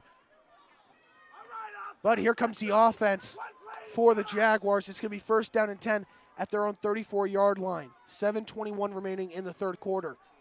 Yeah, fortunately for the Jaguars, he's able to walk off under his own power, which is always a good sign to see. Offense going to have to get it done, though, on first. Zachar's going to hand this one off to Flores, who's going to run up the middle, and he's going to be brought down after a nice gain on first down. Yeah, I really think that a big thing with getting back to their bread and butter and kind of just establishing themselves a little bit better like they did with that opening drive is getting the run game going, because what we've noticed is the Wildcats defense is they've made some adjustments. They've made the plays. They've stopped him at the line of scrimmage, which is really the key thing with Flores. I think they're really going to have to find a way to get him to make some plays. And obviously, go back to Flores. He's going to run up the middle. He's got room. He breaks defenders. He's into the second level, and he's going to be brought down past midfield, and that's a new set of downs. Matthew Flores breaks through. Yeah, I mean, when this offense is alive and well, it always seems like the common denominator is Matthew Flores not only getting touches, but making the most of them, picking up first downs. He did it on 2 plays alone, and it looks like if they keep giving him the ball, maybe it opens up the air attack. They start throwing around the ball and see where that takes them. Pistol formation First down and 10. Handoff is going to go back to Flores. He's going to run up the middle, and he refuses to go down, and he is bodying his way through, and that's a big gain on first down. It's going to be second down and short. Oh, yeah. All over the place there as Flores is just up the middle. And if you just give him a little bit of a lane, he's going to hammer it in. He's going to make the most of it because the big thing with him is the first, even second guy is not going to bring him down typically. It takes a really well-executed tackle in order to bring him down on your own. So if you can just give him a little bit of room to work with, he's going to make it count. Second down and 1 at the 40-yard line. Flores, the handoff is fake to Flores. There goes Zacher down the sideline. He's got room. He's getting out of bounds. And that is a huge run from Ashton Zacher. That's about a 29-yard run, and it is first down and 10 inside the red zone. That run right there was made possible by the dominance of Matthew Flores. And that's not to take, credit away from Zacher, of course, when I say that statement. Incredible run by him, ability to get there, get to the numbers, and pick up that first down in a big way. But the reason why I say that is because Flores' ability to be that decoy, be such a big threat to this defense of the Wildcats that they have to focus so much attention on him, it makes that handoff, or that would-be handoff on the read option, that much more believable. First down 10 at the 11. Zacher fakes the handoff again. He's looking for the end zone inside the 5. Inside the end zone. Touchdown, Jaguars. Zacher able to get in there, but there is a flag trailing on the play, and that's going to be on the offense. That's a hold. Another holding call negates a big play. Coming on back. Another play where you see that read option. Fakes the handoff to Flores, gets outside in a hurry, cuts back in for what would have been a touchdown, but that hold is going to bring that one back. Could be a really costly penalty if they're not able to find their way into the end zone here. It's now going to be first down in about 15.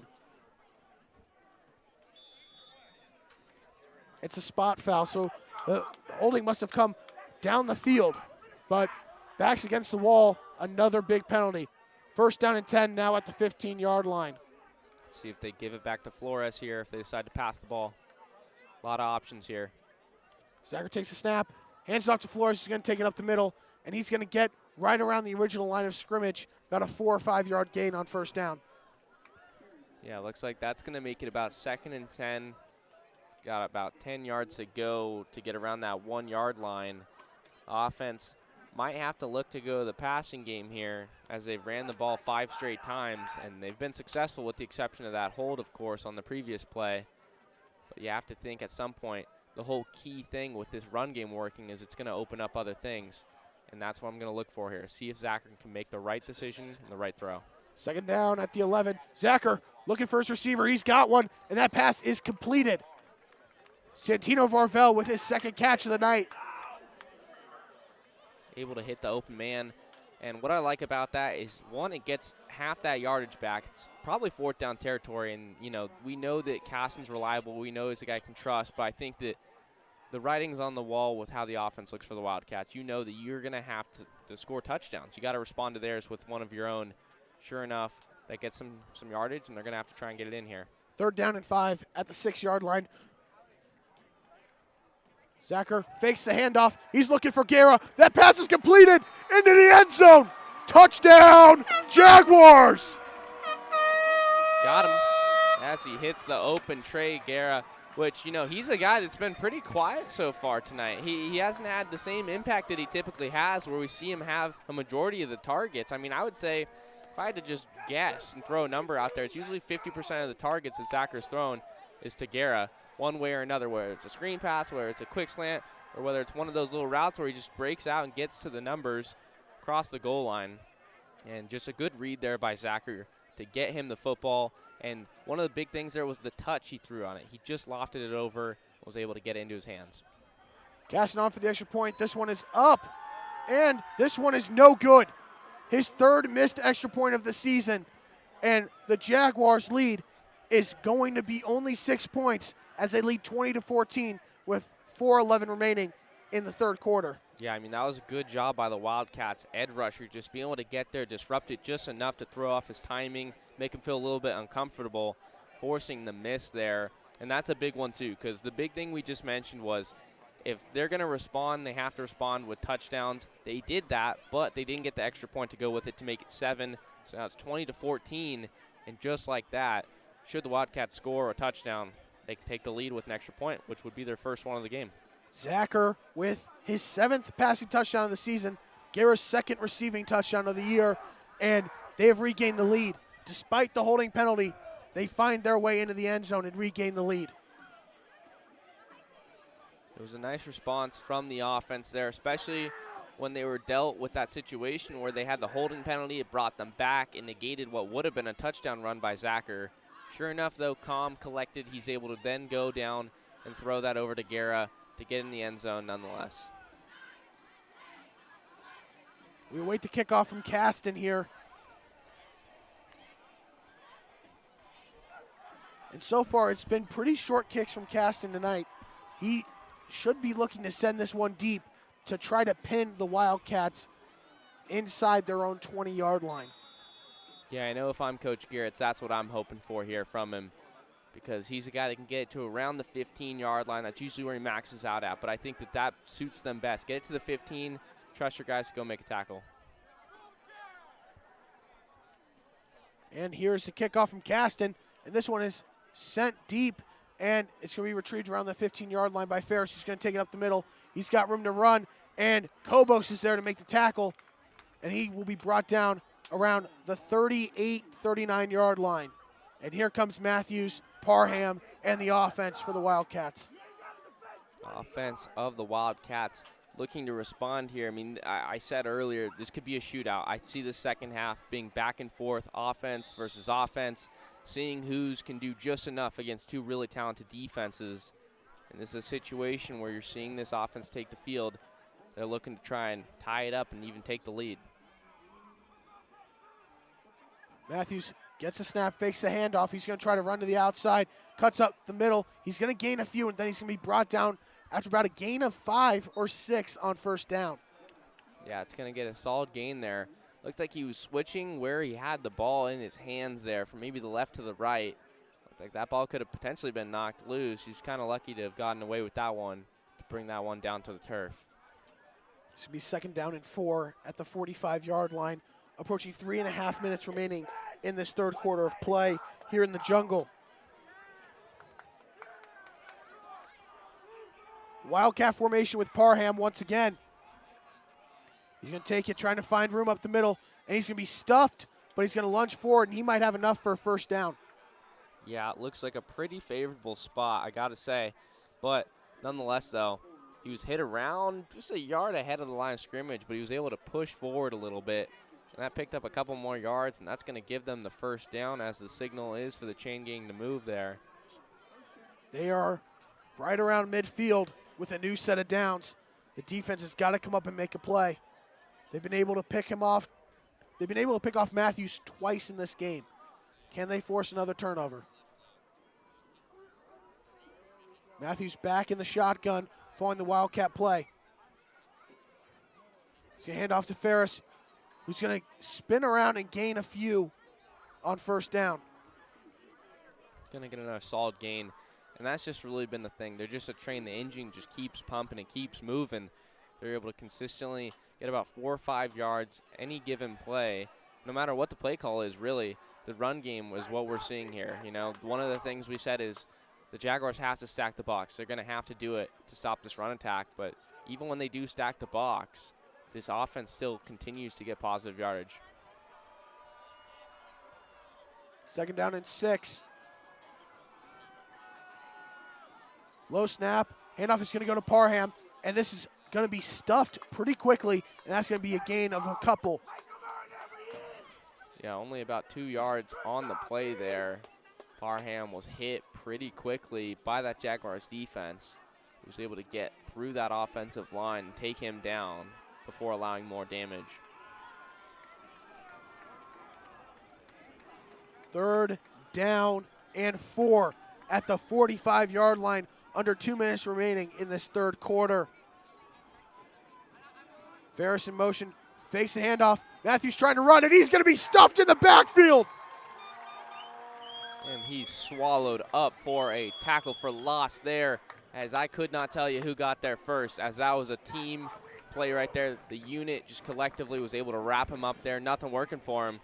And that was enough of a loss where I think that there might have been consideration to maybe go for it, might have been fourth down territory, but with that loss, they feel safer punting this ball away, and that's such a big stop by this Jaguars defense. The biggest one of the game so far, because they're giving Zacher the ball right back into his hands and can potentially finally get that 2-possession lead.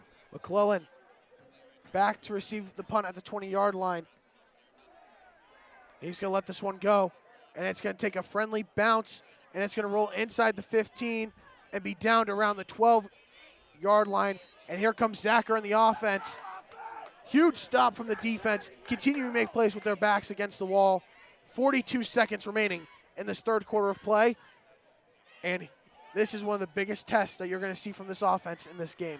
Yeah, I mean, so far we've seen this offense just isn't quite able to get over that hump and make it a 2-possession lead.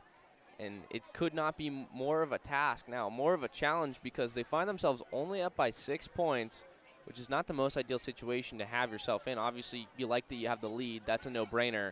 But you like for it to be 7. But the best way to remedy that is to drive 85, 86 yards down the field and be able to score one more time. First down. Carry will go to Flores. And it's only going to gain a couple. Flores diving forward. Probably picked up an extra 1.5 yards there with that extension. Does a really good job of making every single possible yard count as he really sacrifices the body, whether or not it's taking on a would-be tackler, or if it's just diving to the turf to get that extra yard. And that's going to do it for this third quarter of play. The Jags are going to let the clock run down, and they're holding up the 4. We are about to reach the final 12 minutes of play here in the jungle at Jaguar Stadium, home of Canyon View football. When we come back, it'll be 2nd down and 7 for the Jaguars offense on the Varsity Sports Show Network. Training Better Athletes was founded by renowned football coach Ron Sowers with the philosophy of training well-rounded young people in mind and body. TBA is the go-to for middle schoolers through the pros. Coach Sowers has worked with all sports but specializes in football offensive and defensive line skills training. Whether it's one-on-one or group training, reach out to Coach Sowers at trainingbeterathletes.com or call him at 602-435-9064. You can't cheat the grind.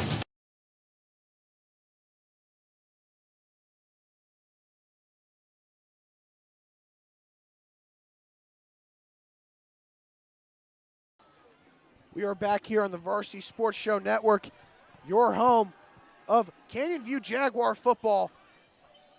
We have reached the final 12 minutes of play. 2nd down and 7 at their own 15 for Ashton Zacher and the Canyon View offense. Parker, what does this team need to do to get down the field and extend their lead? Well, they need to mix it up. We just saw Flores with the run up the middle. Continue to try and do that. Do whatever the defense gives you. Really, that's what it comes down to, because you got to pick up the first and a couple others to get down the field and score. Pistol formation. Zacher takes a snap. It's going to be handoff to Flores. He's trying to get to the far sideline. He's got the first down and more, and he's going to be knocked out of bounds past the 30-yard line. Big run there by Flores, who books it. He cuts it back out to the numbers, and he just has such an underrated speed. It's an acceleration where once he gets past that first level, he kicks it into overdrive, and he gets a huge gain to pick up the first, and they're right on cue. That's exactly what they need to do, keep moving that ball down the field. New set of downs with first down coming at the 31-yard line. Zacher looking to throw. Quick pass over to Colbert. It's completed. Colbert trying to find the middle, and he's going to be hit after about an 8-yard gain. Bit of a dangerous throw there as a defensive lineman, that DN, put up his hands trying to block that one out of the air. You never like to see a ball get batted in the air if you're a quarterback. That's a nightmare because you just never know who's going to potentially jump on that one. Sure enough, though, able to sling it through to the open man for a pickup of about 8 or 9 yards, it looks like, making a short down situation. 2nd down and 2. Guerra in motion. Zacher takes a snap. He's going to give it off to Flores. Flores runs it up the middle. He's got the first down and more, and he's breaking tackles. He's going to be brought down inside Willow Canyon territory, and a new set of downs comes for this Jaguar offense. See, we mentioned the run game with Flores opening up the passing game, and usually what we've seen from this team in the past couple weeks is they really like to air it out. This is a team that, while they have a great run game, they do like to throw the ball around. They trust Zachar's ability to do that, and deservingly so. But this is a game where that's a little uncharacteristic. We're not seeing it. They just keep running the rock, and I like it. I got to say, if it works, there's no reason to change it. First down and 10. Guerra back in motion.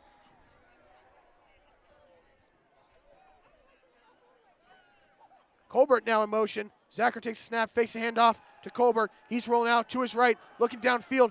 He's got a receiver and incomplete, and no flag is thrown. The pass was intended for Trey Guerra. In coverage, it was Drew Church. I have to say, Church got there early. I'm shocked that they didn't throw a penalty flag for pass interference.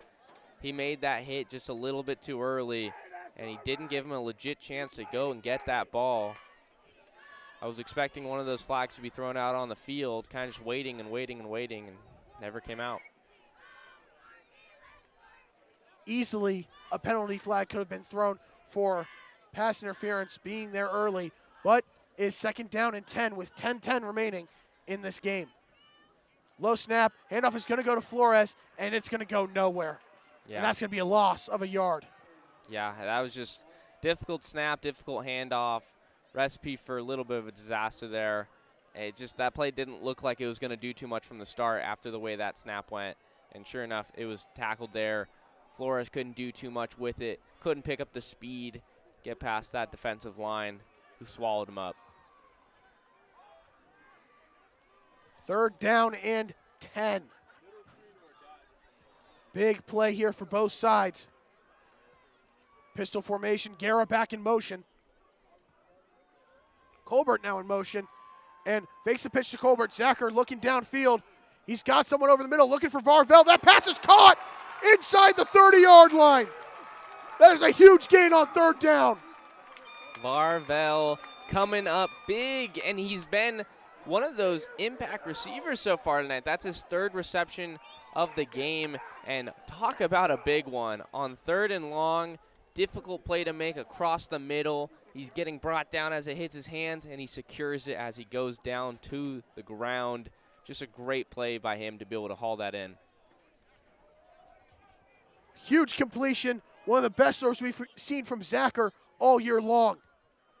Guerra back in motion, pistol formation. Fakes a handoff to Flores, and there goes Zachar, and he's going to be tripped up. And he's going to get a short gain of maybe 2 or 3 yards. Yeah, looks like they're going to give him about 3 yards there. 7 more to go.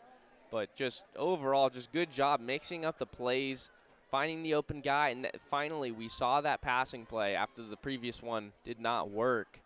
And we're seeing that the run game's opening things up. They're going back to it, which I think is good, because you can't just go like 5 or 6 straight plays of one or the other. It becomes predictable. So I like how they're mixing them up. Let's see if they can continue to do that, because if they do, I like their odds to get down the field. On the top of your screen, Varvel's in single coverage. Second down and 7 on the outskirts of the red zone. Handoff will go back to Flores. He's going to try to run off the middle. Shakes off a body, and he's going to lunge and get about another 2 or 3 yards. All right, that's going to bring them forward a little bit. And what I find interesting here is for most teams, this is 100% fourth down territory. But they're up by 6. They have a kicker who they trust in Caston. If they don't get this here, if they just don't gain any yardage, they might bring him out for what would be a really big kick. Third down and 5 at the 21-yard line. The way I look at those, if they even pick up just 2 or 3 yards, I think they go for it. But should they not, that has quite the decision for Coach Garrett's. Zachar calling an audible to his offensive line. Takes a snap, fakes a handoff, looking over to the left side. He's got Munoz Ramirez, who spins out, going up towards the sideline, looking for the end zone. He dives in, waiting the call. Touchdown, Jaguars! And he's got it, gets into the end zone. He gets open for the first. No need to speculate whether or not they're going to try and kick it. The only speculation would be on the extra point, but based on that, they might go for 2 here. They weren't able to get on the last one. But before talking about extra point kind of things, I have to talk about that touchdown. I mean, look at it. He was able to make that catch. He did a little spin move. He went to his outside, faked in, and was able to get to the outside and get to that pylon where he's able to dive in with multiple defenders trailing him. Opting to go for the extra point here with Caston. Caston on to kick the extra point. Missed his last one, trying to rebound. High snap, kick is up, and he bounces back. This one is good. 27-14, Jaguars with 7:15 remaining in this game. And that is how you respond, and that's how you drive down the field. The offense looking good. They're cooking. They're doing every single thing possibly right, and it looks really good for them because now you have a 13-point lead, 7:15 left. With your defense, you have to really like those odds for them to be able to get the stops and to be able to get the ball back into your hands. Anthony Munoz Ramirez, his second game back from an injury that held him out the first 4 games of the season, makes an impact and arguably makes the play of the game that could be the difference. Yeah, I mean, just look at these different receivers in this receiving core. You got Varvel, who picked up that huge third down.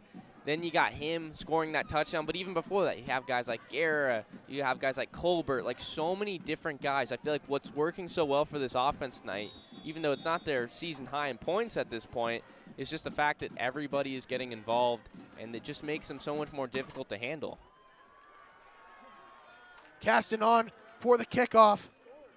Pressure is on Willow Canyon to get in the end zone and get in the end zone quick. Caston, line drive kick. He's going to take a bounce, and it rolls past Parham. He's going to receive it around the 7-yard line, trying to get to the far sideline. Multiple Jaguars in chase, and Landis is there on top of him and drags him down around the 24-yard line. But we've got a flag thrown by the head official. Block in the back on the return team. That's going to bring them back because by the time he picked up that ball, he was backed up. So this offense is going to have to make quite the drive if they're going to be able to put points up on the board. The original marking was around the 24-yard line. Just have to wait and see where they're going to spot this one. Legal block in the back on Willow Canyon it is. That is just such a costly penalty because this is a team that's 7-0-6 to try and score twice here. 2 touchdowns, that is. And to have to go all the way down the field on this drive for what could take off so much time on that clock, which is not on their side, not an ideal way to start what is the most important drive for this offense up until this point. That penalty moves them back 15 yards, first down and 10 from the 9-yard line. Matthews looking over for a screen pass to Parham, and that is dropped incomplete, but they're ruling it a fumble. Nothing on the play. There wasn't a whistle blown, so that would indicate that it was a live ball. A little bit of confusion. No call from the officials, and they're going to say it's incomplete. Drop by Parham, and really a break there for the Wildcats, as it'll be second down and 10 from their own 9-yard line. Yeah, that was a close one, and I have to say, and it could have just been because the officials didn't know quite how to go about it. But I do like when they side towards not blowing the whistle, let the play run out. So if there is a chance for a guy to pick it up and go in the end zone, that is a possibility. And just try and convene and see what the right call is. And we got movement up front. And it's going to be offsides. That'll move them past their own 10-yard line. It's going to make it second down and 5. The long drive and distance that they have to go just got a little bit better for them, getting those 5 yards on second down. Forrest Kramer called for the penalty. Second down and 5, just over 7 minutes remaining. Matthews looking for a receiver. He's got one, and it is Donovan Williams. Williams bringing it in and getting a little bit more after to move the chains there, picking up the first down in a big way because they're going to have to keep doing that. It's going to stop the clock, which is going to help them out a little bit, but they're going to have to consistently pick up these firsts. Can't afford for these first downs to take 2 or 3 plays because too much time is going to come off the clock if that's the case unless they get out of bounds. First down and 10 after a 10-yard completion. Matthews looking towards the right side of his field, feeling the pressure. He's trying to roll out, and he's got room to run. And Jace Carrasquillo and Daniel Cordova are going to bring him down, but there is a flag thrown in the backfield. Yeah, penalty flag thrown there. I feel like most things would indicate that's a hold on the offense, and that is the call. And that one back again. 10-yard holding penalty negates a positive run on first down. We're under 6.5 minutes remaining in this game. Wildcats continue to make mistakes, and you know that's what with those holding penalties. Sometimes it's a blessing because he would have taken what would have been a sack, but it's going to bring them back 10 yards, and all of a sudden it's first and forever as they continue to be backed up right around where they started. They are backed up to their own 10-yard line. That's a 14-yard penalty. First down and 24. And a penalty flag is thrown.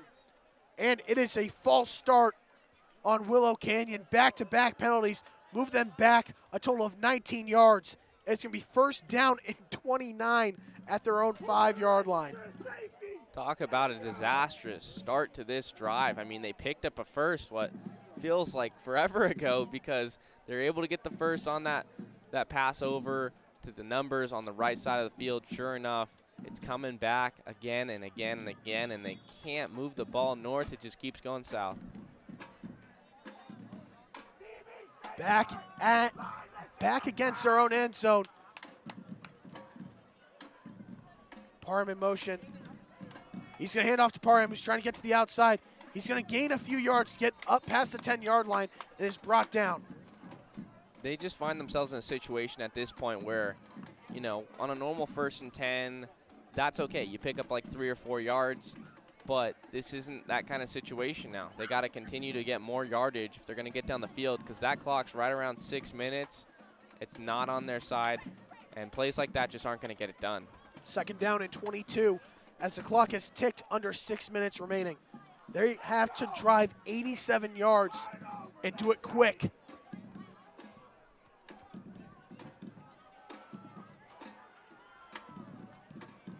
Trips to the left, Matthews takes snap, fumbles it, picks it up, looking downfield, looking for Parham. That pass is caught around the 30-yard line, and Parham is chugging his way up towards the first down marker.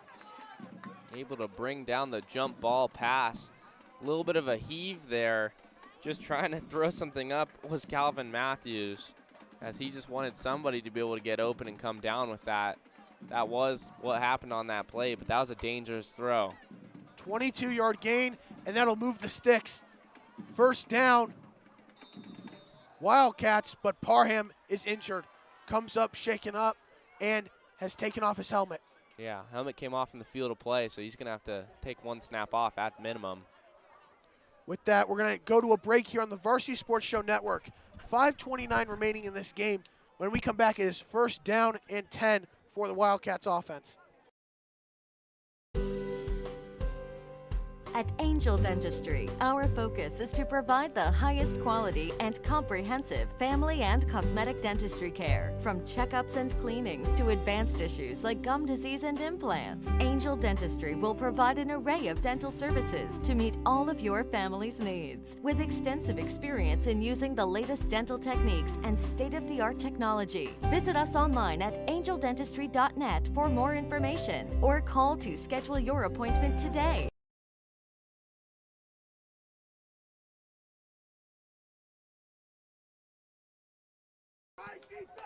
We are back here on the Varsity Sports Show Network. First down and 10 at the 34-yard line for Matthews and the offense. And for this play, it looks like the star, Parham, is off the field. Yeah, Parham having to take a snap off because of his helmet coming off from the field of play. Big loss for him. First down and 10. Matthews takes a snap, rolling out to his right, looking for Ferris. He's got him, but Landis is there along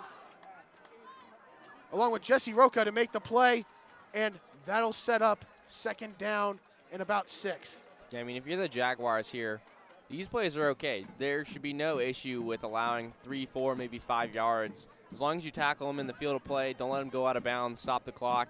That clock's going to keep ticking, and that's on their side, because at the end of the day, if the Wildcats get bigger plays down the field, it's not really going to matter. Matthews takes a snap, looking towards the left side of the field, feeling the pressure, and he's going to be sacked. Ethan Jewell gets in there once again. And that is a huge play on second down and forces a timeout from Willow Canyon. What a play there by Jewel. And that defensive line ferociously ripping up that offensive line and getting to the quarterback. And that is exactly what the Jaguars defense needed to do out there to get a big stop, tackle for loss. 4:35 remaining in this game. And it's going to be 3rd down and long for Willow Canyon as they got to get down the field and then attempt an onside kick. Defense continues to look really good for the Jaguars, but they're just not giving them much room to work. Buses rolling in, game coming to an end here. 4:35 left. Time is running out for the Wildcats, so they find themselves down 13. And here comes both teams back out to the field.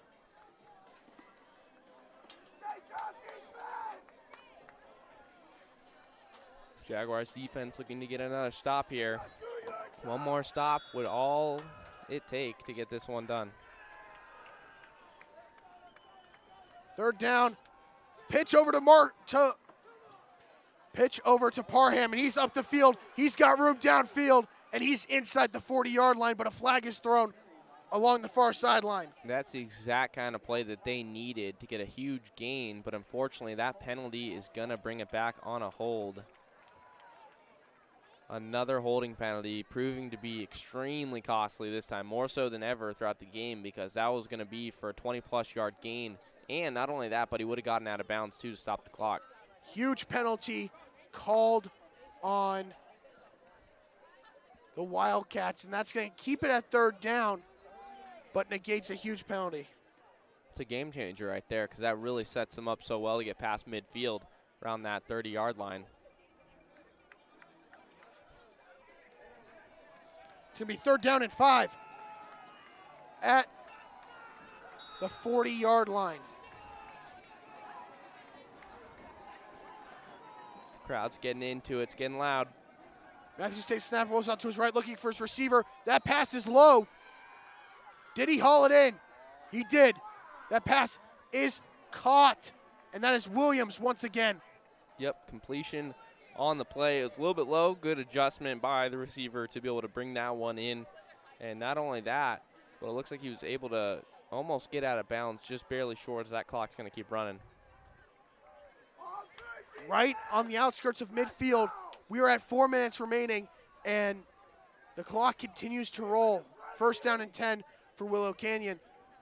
Matthews drops back, feeling the pressure, trying to roll out, and he's going to be dropped once again. Nothing there for him to do as the defensive line gets there as a unit. They force pressure, force him to scramble a little bit, make him a little bit indecisive, and they take him down emphatically. Jesse Roca with a huge sack. One of the key things that we're noticing is it just seems like so many different guys on that defensive line are wrapping him up for a big loss. So many different names called throughout the game. Matthews takes a snap, looking downfield, feeling the pressure once again, and he's going to try to run it himself, and he's got room, and he's going to be hit and brought down inbounds. And that's going to set up 3rd down and long. Brought down inbounds indeed, as that clock is going to keep on rolling. The clock is stopped.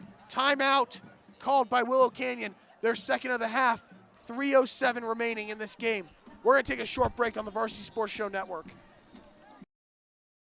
Hey guys, Vince here to talk to you about a good friend of mine named Bob Jenkins. Bob is a Marine Corps veteran. Bob and his younger brother DJ own Vets Built Contracting. For 5 years, they've been hiring and putting veterans to work. Vets Built is licensed, bonded, and insured, both residential and commercial, specializing in renovations, remodeling, new build, casitas, safe rooms, or small commercial TI work. If you're a skilled veteran looking for work, a homeowner in need of work, or a commercial business needing TI work, please call Bob or DJ at Vets Built at 480-584-3675.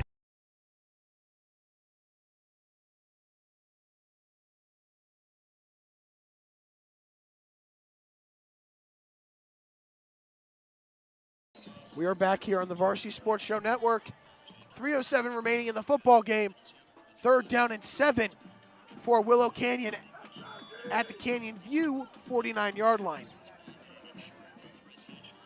Matthews takes a snap, rolls out to his right, looking for his receiver. Williams but underthrown, incomplete, and that'll set up 4th down and 7.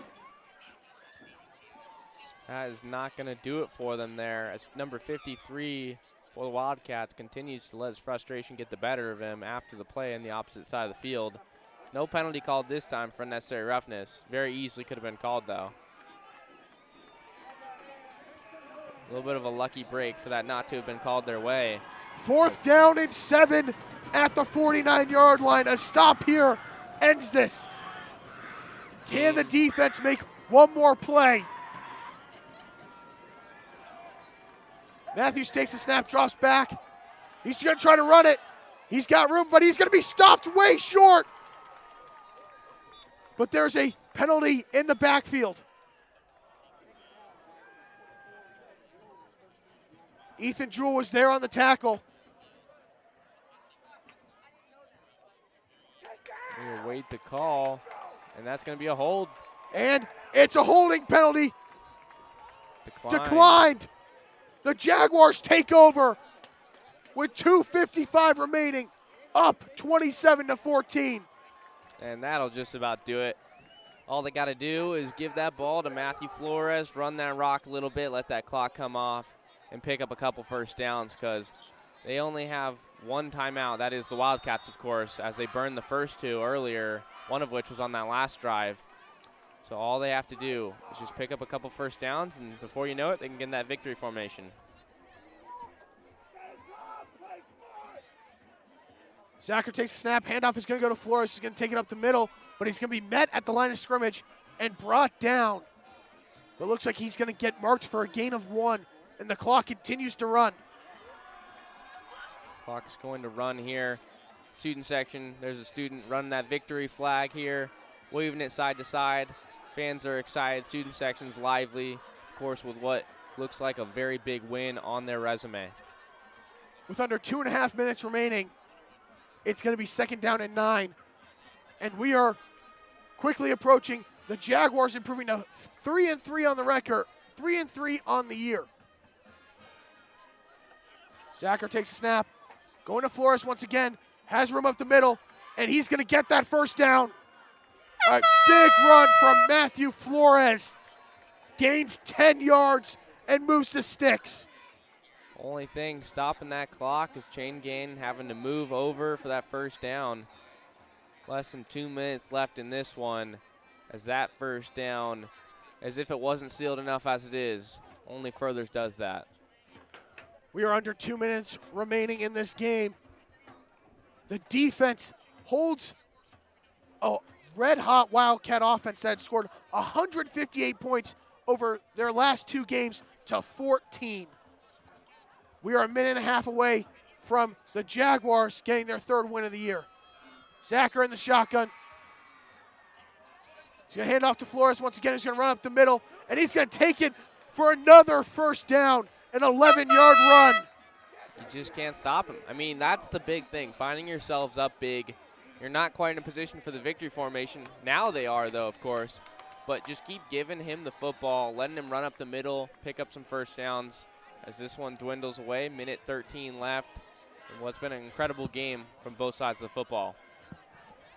And our player of the game is no other than the lead man, the engine of the offense, Matthew Flores. Once again, another game with multiple touchdown scores and has made an impact on the ground. And it looks like the Jaguars are going to enter victory formation under 50 seconds remaining in the game. Zacher takes a knee. And the clock is going to wind down. Yep, with that play clock, they're going to have to snap it one more time. One more snap, one more knee by Zacher to signify what was an incredible game by this football team and a huge win at home. First win at home on the season. Zacher takes a knee, and that'll do it. The Jaguars fight back and have won 2 straight to improve to 3-3 on the season and are 500 under Nick Garrett's with a 27-14 victory over the Willow Canyon Wildcats. Just what a game. You know, you look at both sides of the ball. the defense has proved themselves very early on this year, so that's become a given. And that's not to say that to be like, oh, well, take them for granted and not mention when they make great plays, because we're always going to mention those plays. We're going to mention just how good they are. But it was the offense tonight. It was the offense that played really well against a good Wildcat defense. The ability to bounce back, be resilient, and to really just, keep things going in the right direction, to be able to find that 2-score lead finally, something that had slipped them so many times in the first half and even in the third quarter. So the ability to just keep pushing it forward. And this is just a huge win, the biggest one on the year, I would say, against probably the best opponent they've faced. They came into this game going against a red-hot offense, and the dominant defense showed why they are one of the best that this state has to offer. And 2-game winning streak. The Jaguars started out this season 0-2. They are now 3-3 and have found themselves at 500. Next week, this team hits the road and heads to Kickoff High School in Yuma, Arizona, as they look to improve above 500 for the first time this season and under head coach Nick Garretts. That'll do it here on the Varsity Sports Show Network. I'm Ryan Blank. He's Parker Dunn. Have a great rest of your